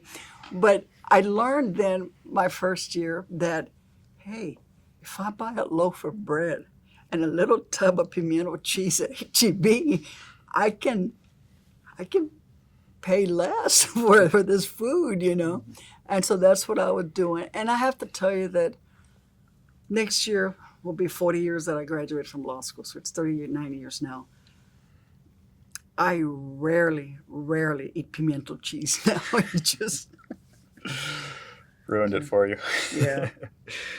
So you mentioned also that it was mostly men that were pulling out these 20s. Was it in general at that point in law school? Was it mostly men? No. I think maybe it just happened that whatever, they were all in a particular class, and that class let out at that time, and that's who I was seeing. No, I don't remember what the numbers were, but women were probably 40% of the class. I don't quite remember. Maybe it was in the 30s. I don't know. But it was a substantial number. Obviously, you've spoken to kind of how prestigious Texas UT is kind of statewide, but the law school is almost at another level. I think most people on campus say, it's the hardest to get into. It has kind of a level of prestige within this prestigious institution. How did you feel kind of the law school was perceived across campus when you were there? As a student, as an undergrad, I, we knew it was at that end of campus, and we rarely went to that end of campus, and they're sort of on their own over there. But one of my roommates, one semester, 1 year, was working in the law library. So one time I had to come visit her, give her a book or something. And so I did walk into the law school once as an undergrad. It was just separate and over there, and, wow, these are future lawyers. And it never dawned on me, it tells you where my mind was, to go study at the law library. Who knows who you might meet? When I was working there, we had all these undergrad women who would come study at the library because they wanted to meet some of the guys. And at that time, this was mid-'80s, they wore little bows in their head, and we used to call them the bow heads. And they would come, and we finally had to set up a rule that during exam time, the library was just restricted to law students, because, and it's absolutely quiet. Just, you could hear a pin drop. It's just, that's the intensity of studying for final exams in law school. But as an undergrad, it was respected. It was over there. It was something separate. It wasn't part of us. And then as a law student, well, we rarely ventured to another part of campus. I mean, some students would take a graduate business course or something at the LBJ school, but for the most part, I mean, you stayed isolated there at the law school. Because I had come to undergrad here and I liked doing different things, going to hear a speaker, I did go out to other parts of campus, but there wasn't time to do a lot of that. Maybe one event a semester or something. So, no, it was like, no, we weren't that egotistical. We're the law students, no, it just, heck, you didn't have time to think you were an elitist or anything. It was just, hey, concentrate, study. Yeah. So it's less so about kind of understanding the perception across campus as, not having the time, but also it sounds like kind of isolated, both when you weren't part of the law school, like that's over there, but once you're in law school, it's like we're here. We don't so much go over there. I mean, it sounds like you maybe went to some events and stuff on campus, but maybe that wasn't the norm. Right. I remember one time the library, as an undergrad, I went to every home football game. In law school, even though I bought the athletics fee or blanket tax, whatever the name changes, on the fifth floor, it's looking south, and you could see the football stadium. And sometimes to take a little break, get up from studying, you could stand up when we'd go to the window and see what we could see the scoreboard. That was the extent of. I did try to go to one game every fall, but that was it. I wasn't about to take more time out than to go see one game. And I remember everybody joking, like, who was the coach at the time? McWilliams or Fred Akers? Fred Akers was the coach. And I mean, it was like 75% of the students probably didn't even know who Fred Akers was, but it just, and again, not everybody studied like that, but many students were very serious. I mean, there were some students, super brilliant who they could maybe miss class half the time or never go, show up for the exam, take it, and do well. I went to every class, I rarely missed, and studied and briefed all my cases, and glad I graduated. One of the other things that I know is a big part of the law school and that you've been involved in, I see your pin, is the sunflower tradition. I'm wondering if you could maybe talk a little bit about that and then the role you played in it, which I know edges more into your time on staff. Okay. But how much time do we have? Okay, here we go. At the turn of the century, I used to always say that, and of course, we were in the 80s or 90s, and we knew it was the 1900s, right? Now, it's like, well, which century? Well, first of all, the university was established in 1883, okay? And I have to throw this in because I love it.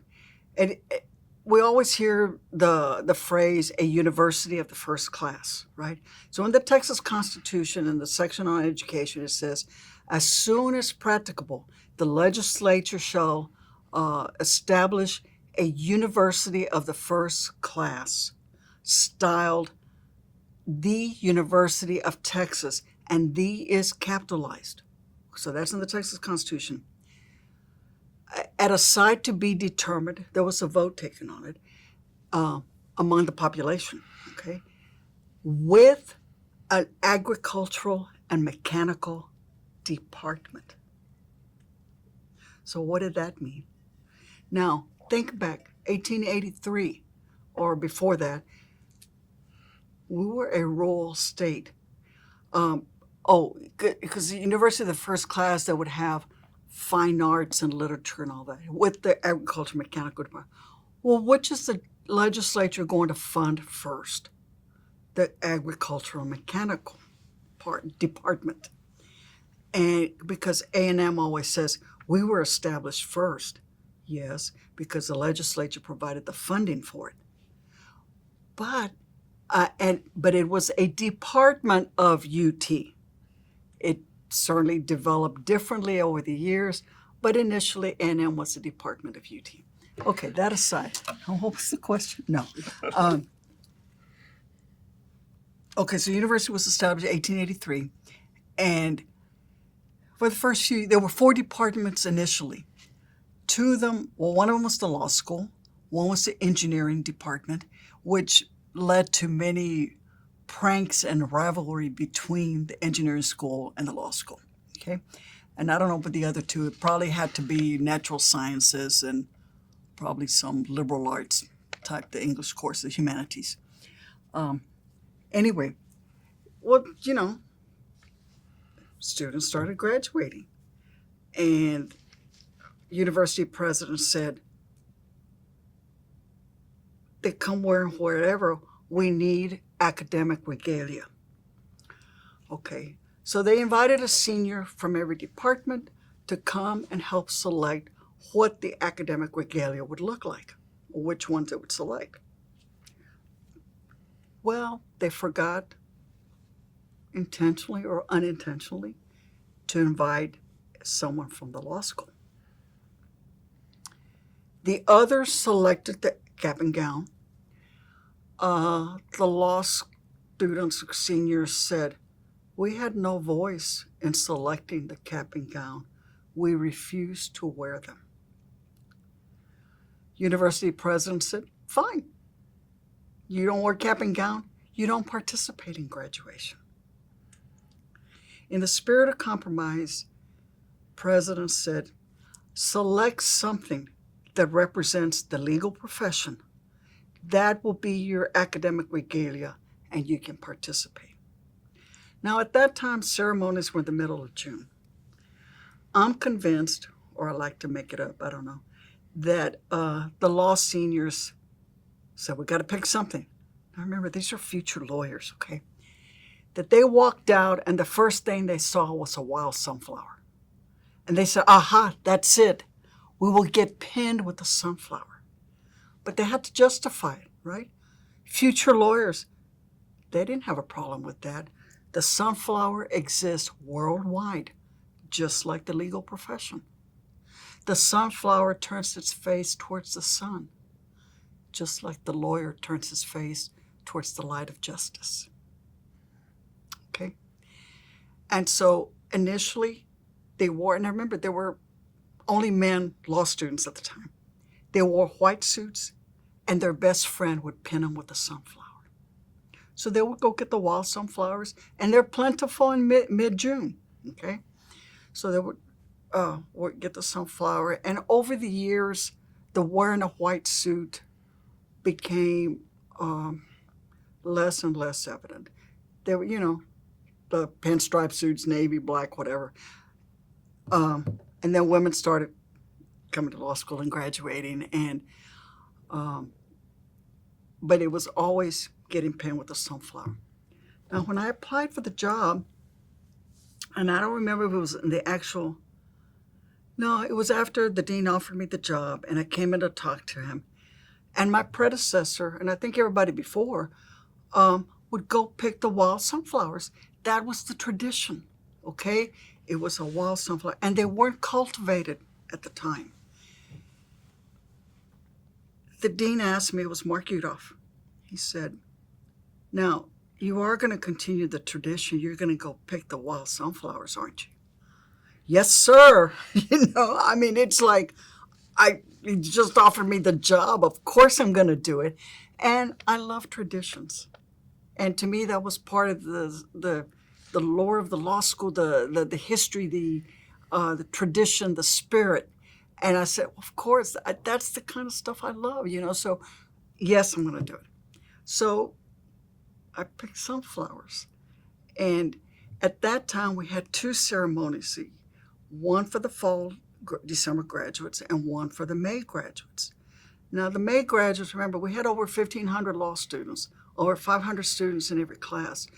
But we'd have about 400 who would go through the ceremony because some would graduate in August and some in December. Well, I had to pick like 600 sunflowers so that because a petal will fall off, you don't want to pin someone with the half a sunflower or even 90% sunflower. Quite a few interesting stories about picking the sunflowers and selecting them. And I tell you, I still have dreams, nightmares about it. The ceremony is about to start, and I forgot to go pick sunflowers. The very first ceremony, I started working officially September 1st, 84, but I really started in August. And the first ceremony was going to be that November. And I had already thought, preparing myself, where am I going to find the sunflowers? You couldn't get them at nurseries at that time, okay? They weren't cultivated. They weren't used in floral arrangements. I had thought, and there were bags of plastic sunflowers in our supplies. My predecessor, if he couldn't find sunflowers close by, he would use plastic sunflowers. They were kind of ugly, but it was still a sunflower. I had said, if I can't find real ones, I'm going to use silk sunflowers because the silk flowers were out. They were already being produced. Well, the December graduates, seniors, wanted to have a party, and they said, we're going to have a meeting to plan graduation. Will you come to our meeting? Sure. And we had discussed the sunflowers, and I had told them, if worst comes to worst, I will use silk sunflowers. Well, by the time I got to the meeting, because they were planning their party and all, they had already gotten started. Can't leave the office if there's a student there, right? So I had to finish up. Went into the classroom, was one of the big classrooms, written on the chalkboard, artificial sunflower equals artificial education. Oh boy. It's hard enough finding sunflowers in late May. Try finding them in November.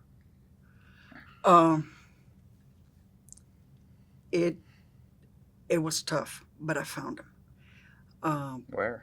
Well, one place, I had to go to multiple places. One place was a little creek along Cameron Road and Broadmoor Street, which is where the Church's Fried Chicken is. That street, right south of it, there's a little creek, and there were some there. I found some there, and I don't remember where else I found, but I found those. And twice, once I went to the Valley, or I scheduled a recruiting trip to coincide, and I picked sunflowers in the Valley. Twice, I got a law firm in the Valley to get some of their people to go pick the sunflowers for me in November, and they shipped them to me on Southwest Airlines. I even had an employee say, oh yeah, didn't you get some last year? Yeah, it's graduation time. And then it got to the point where we stopped having a summer entrance class or section, and they, so we finally did away with the fall sunflower ceremony, because when I first started, we were 60-something, maybe close to 70 graduates in the fall. It had dwindled down to like 30. And we just didn't do the ceremony. Thank goodness we didn't do the ceremony anymore, because it was really hard getting sunflowers in the fall. And I certainly didn't want them to think they had an artificial education. But for May, I would, when a third-year student would come in and say, hey, your graduation's coming up. If you see sunflowers anywhere, let me know. You know, so word spread that we didn't have email at the time, could just blast an email to everyone and say, you know, hey, if you see sunflowers anywhere, let me know. But people started knowing that this was something that I needed. Well, one student came to see me and said, I saw fields of sunflowers. Where? Tell me. He said, well, you go down 183, we get close to Lockhart. You get to Lockhart, and it's on the left-hand side and this, and he told me, okay. So that year, my student assistant, I said, okay, it's time to go pick sunflowers. So I said, well, we're going to be out there, you know, no need to dress up. Little did we know. Tennis shoes, shorts, t-shirt. Here we go. We see the field. there's a fence. And on the fence is a sign that says, no trespassing. The fence at the bottom part, there was a gap about that before the metal fence started. Rosa was her name. And she looked at me, I looked at her. I said, we're crawling under. We're going to crawl under. And I would use, those boxes that you get rings of paper, the lid. And I don't know if I did that the first year. I think I did. I mean, every year after that, I know I used them. Scissors. So I would hold the box, and here's the plant, right? So with the scissor, I just snip, snip, snip, and here come the sunflowers. I said, we're going to get them. We got to get out of here fast before anybody sees us and calls the police on us, right? So we picked them, and we learned after that you wear boots because there could be rattlesnakes out there. You wear long pants, you wear long sleeves, and you wear a hat. You learn by experience. And later I told the student, didn't you know? I mean, no trespassing. but we did it. And so every graduate would get a packet. Well, we had extra programs, and I had a letter to them congratulating them. And I also told them that this was keeping with the tradition that we would handpick the wild sunflowers. And if I ever got arrested, I would hope that some of them would come to my rescue, come defend me, come bail me out or something. But it was, I don't know, I just loved the tradition, And then we had students had gone to A&M undergrad. And this I thought was so ironic. They wanted to graduate in cap and gown. So they started a movement to do a sunflower ceremony and graduate in cap and gown. When was this? I don't know, late 80s maybe, 90. It was almost every other year somebody would say, well, what about cap and gowns? And we said, look, we're not going to make the whole class wear cap and gown. And actually there was a vote and it didn't pass. But if some students wanted to wear cap and gown, fine, you go through the ceremony, you wear your cap and gown, but you will still get pinned with the sunflower. Okay, and the tradition had been the predecessor, the assistant dean for student affairs, would pin the sunflower on the graduate. So I thought I was going to get to do that. After all, I had picked them. Right? And the dean said, no, you're not doing that. We're going to get an associate dean to do that. And he said, you are going to call out the names. He said, because you can pronounce both the English and the Spanish surnames. And I said, that makes sense. And I said, yeah, because I remember I said, you called out my name at graduation and you butchered my last name. Fortunately, he had a great sense of humor, but he did. And he always made fun because he said, yeah, she can pronounce the names, the Martinez, the Garcias and all that, but when she comes to Jones, she wants to say Jones. So I got to do that. Were you the only Latino in the law school administration? Yeah. And the only time I would ask for an exception is if there was a graduate from Falfurrias, I wanted to be able to pin their sunflower.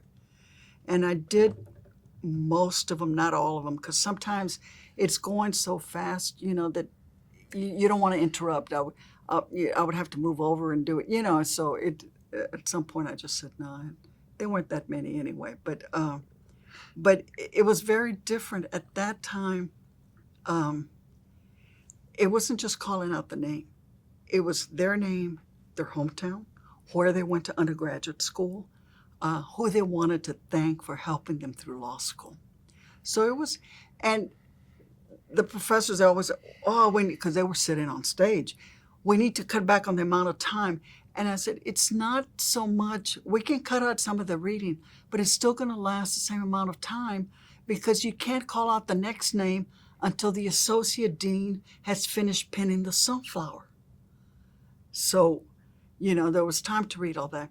And at first, the way it had been done, they would get a sunflower, and with a straight pin, they would, and it was like, that's too hard. So this is really funny. If you take a picture of the class sitting before the ceremony or before they get their sunflowers, I came up with, you buy a little curtain ring. They're little white rings out of plastic and a safety pin, and you pin it on. So all you have to do is slip the stem through the little ring, and it's faster, okay? But it was just, and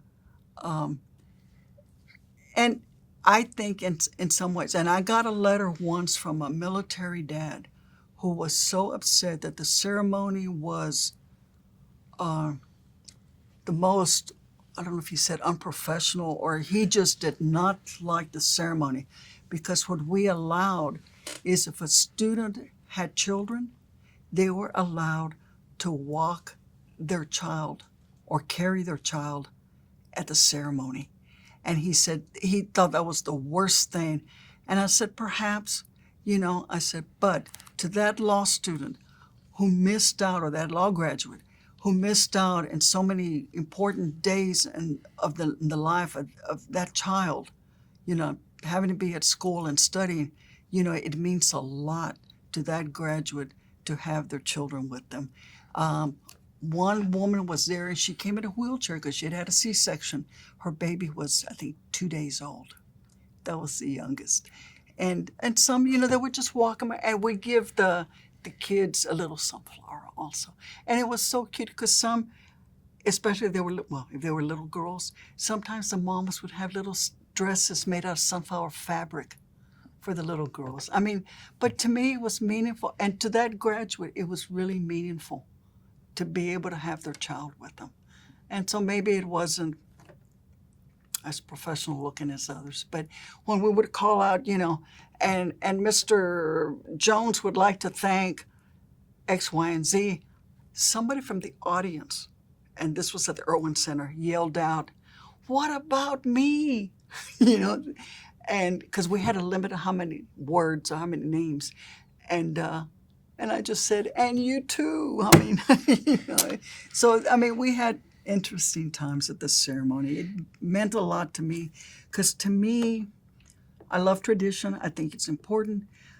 But I couldn't understand why these Aggie law students,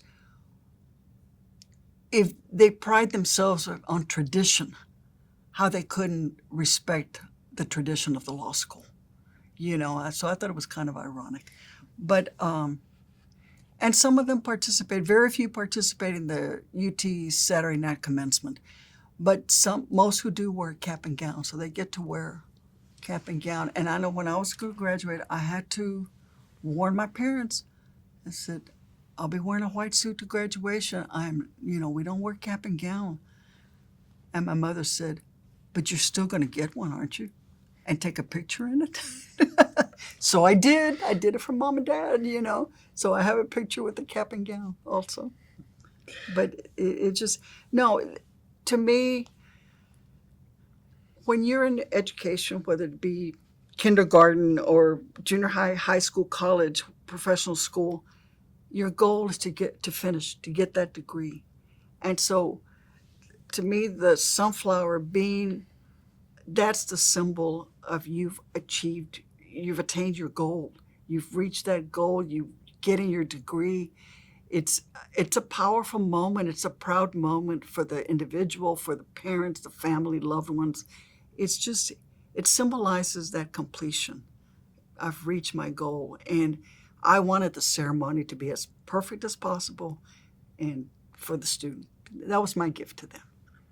And just to clarify, when did you start working at UT Law School? Fall 1984. Okay, so after you graduated. Mm-hmm. Okay. Right after, yes. I was hired, I don't know, a week or 10 days after graduation.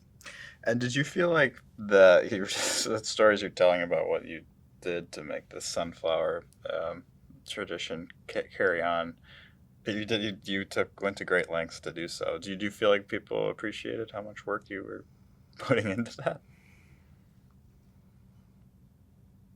I think most did, or some did, and if they didn't, I just knew that was something I wanted to do.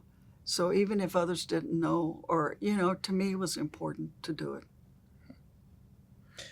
And I guess just, to talk about, because you went straight into your work in administration, why did you want to be a dean of student affairs? What kind of inspired you to go that specific route of administration?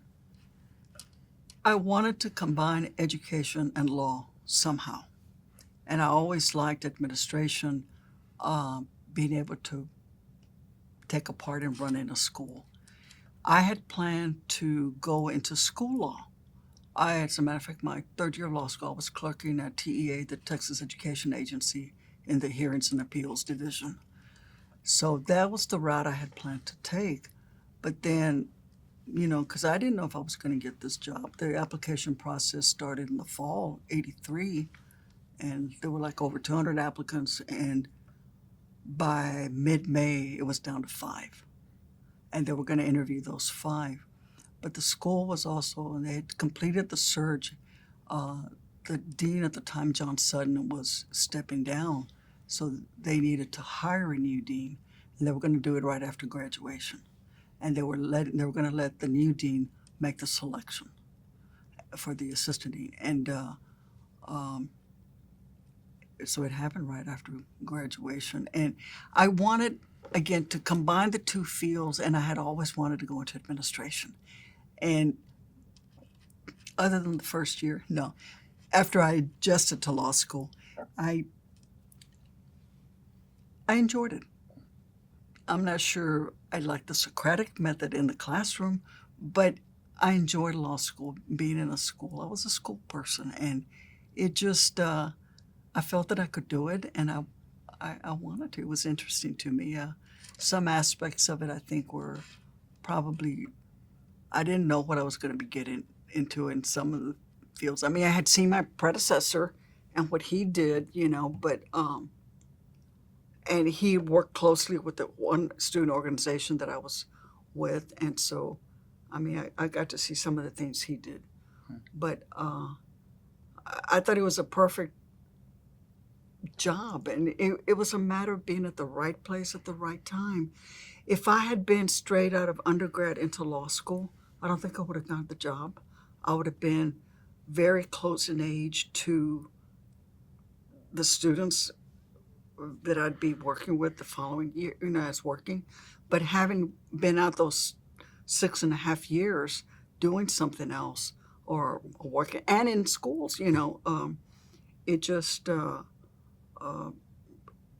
again, and my predecessor retiring when I was graduating, I know after a year on the job, Dean Udolph asked me, he says, well, how do you compare working in a law school to the high school or teaching at the community college and all, and it was like, a school is a school. Students are there to learn and to get their degree or diploma, and you want to help them get there, attain their goal. Except law students are probably a little bit more argumentative than some of the others. I'd have to tell the students, save your arguments for when you're in the courtroom. This is what I've been told the guidelines are. And anyway. I remember playing intramural sports in college against law students, and they would always give the refs, a hard time. Was there any part of you when you were applying that felt like, well, it would be good for someone in UT Law administration to be able to pronounce my last name, to kind of be at least someone who was, Latino or could kind of be that face for those students? It would have been great. I mean, there was one professor who was Mexican-American at the time. Tenure track. I don't know if there were any adjuncts. There may have been a few adjuncts. But as far as no tenured professor, one tenure track at the time, to me it was important that they, it's like, why is my name always being mispronounced, Aleman. People have a tendency to say Ailman. My second grade teacher would always say Allman. And I'm not a nut. Allman.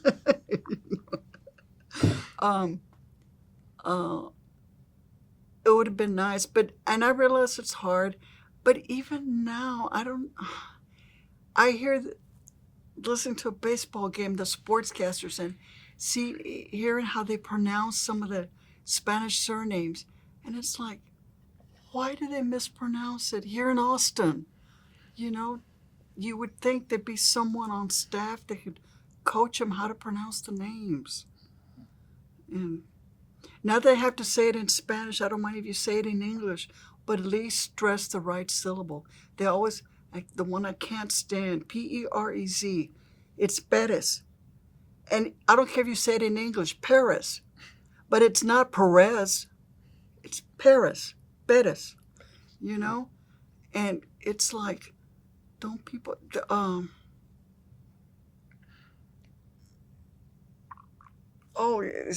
can't think of her name, but an actress in New York, she was on a talk show, Rosie Perez.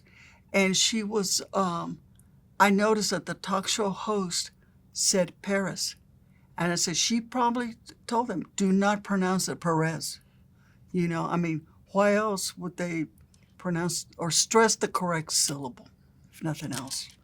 Anyway. Do you think that kind of your presence had a kind of positive impact on the other Latino Mexican American students that came through in your decades working in student affairs? Were you able to kind of? I hope so. Anytime you're in an administrative position like that, a management or what, you're going to have your critics, and especially having a new dean, and he said, "This is the way that things have been done up to now. I don't want them. This is the way you're going to do them now. You're going to enforce the rules." And that was my charge. So I had to be the bad guy sometimes. And then some of these students, either because they're cute, handsome, good looking, brilliant, because they're brilliant, they've always, I've never been told no. And then all of a sudden, what do you mean I can't take my exam early? I want to go on this cruise. There are only 3 reasons you can postpone an exam, and you can't take them early. You have to postpone. And the dean said, you're going to enforce the rules. So what do you do?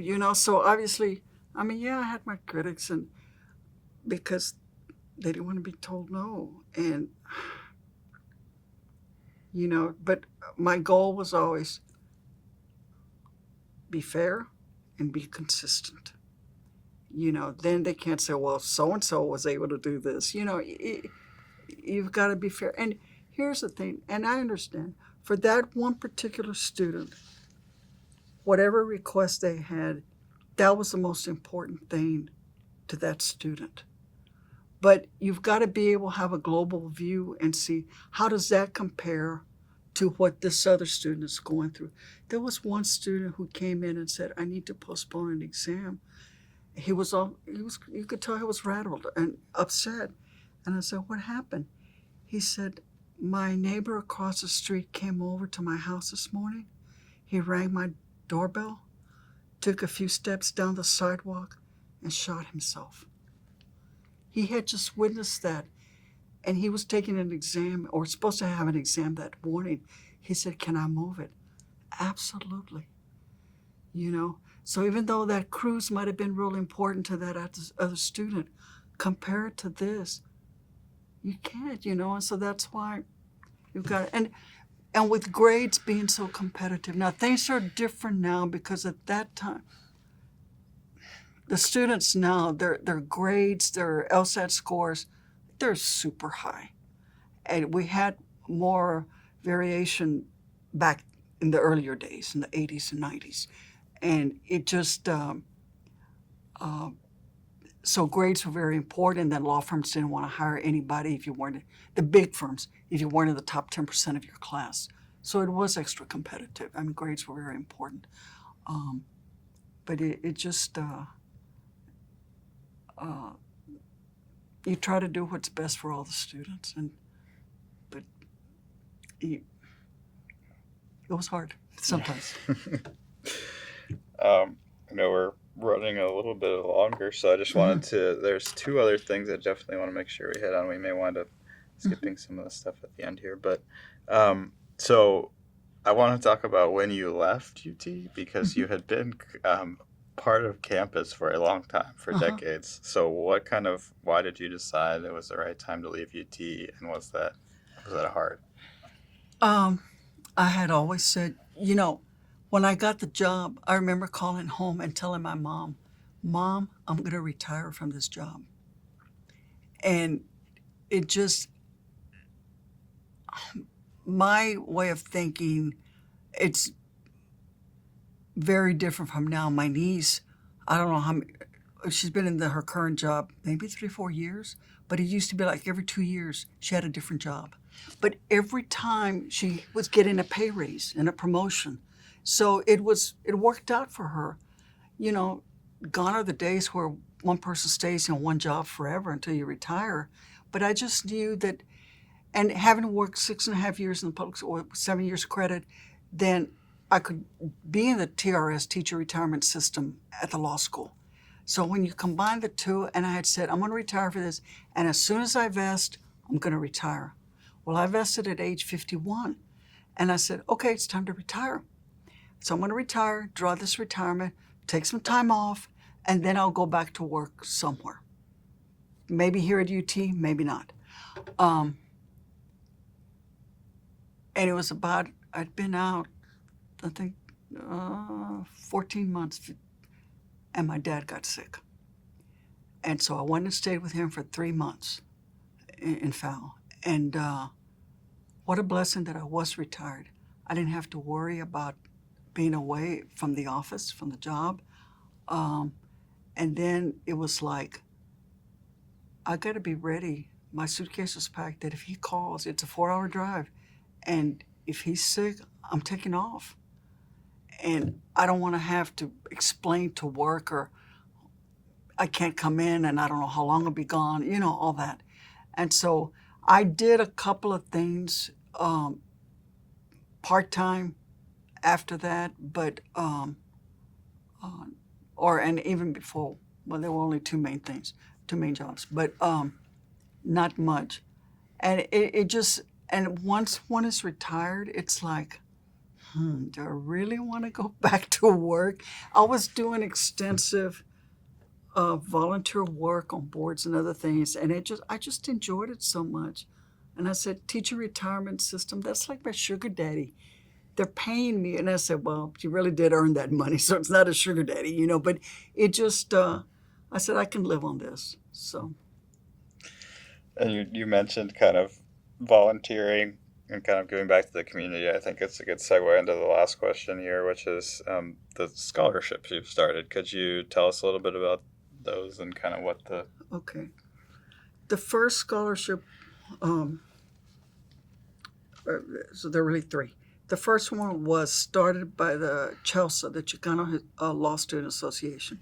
They have a different name now, Chicano Hispanic, I think Latino Law Students. And there used to be a discussion every 2-3 years because some students didn't like the name Chicano in it. But that's how it started, So anyway, when I retired, they started that. And that got endowed, and that is, and they let me select the criteria for it, and that was to be awarded to a member of CHELSA from South Texas. Okay? So that's a law student. The other one, the Alemán-Wilson Challenge Grant, that was with matching, it's through the Texas Exes because the university cannot discriminate or earmark scholarships for certain ethnic groups or any ethnic groups, okay? But Texas Exes can, because technically they're not a part of the university, although we all think they are, right? And the challenge grant, the Jamales and the Longs were given matching funds. So I wasn't making enough at the law school to be able to endow a scholarship, and I was teaching at ACC, Texas Government. And so I used that extra money for the scholarship. It's named after my parents. It was for people who helped me through law school, helped me the most through law school. My parents, my sister, and my Uncle Ben, who lived at the house with us. And at that time, law school tuition was the same as undergraduate tuition. All tuition at UT Austin was the same. And it was after I started working, Mark Udoff said, law students should pay more. And every year just kept getting more and more with the money coming back to the school. And because, state funding is only, 11% or something. So that is to a student from South Texas in the College of Education. And I did College of Education because I believe in education, and my mom was an educator. So I wanted it through the College of Education. The latest one is it's a joint effort between the law school and Texas Exes. And because it is through Texas Exes, it can be earmarked. So again, I did specify Mexican-American student from South Texas, and it'll be a law student. I know some people don't like ethnicity-based scholarships, and I wish we didn't have to have them. And it won't be during my lifetime, but someday there will be no need to say, I want a Mexican-American student to get this, or I want an African-American student to get this. We'll all be on a level playing field, and there'll be no gap anymore. And that's my goal. Yeah. It's, sorry I'm getting emotional, but my father didn't have opportunities that other people had. And I don't want a single student to say, I want to be a lawyer, but I don't have the money. My parents don't have the money. And I don't want $200,000 in loan debt. So every little bit we can give, it's going to help them. And I said, there's no way I have the kind of money, the Jamales, the Longs, others, Red McCombs, But I went and taught at ACC at night so that I could, and many times afterwards, I'd come back and work at the law school.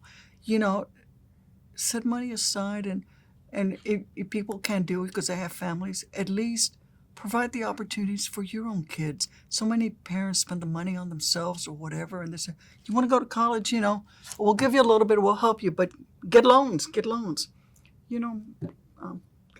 maybe that's why I'm not a parent, but I think it's a parent's responsibility to help out their kids as much as possible.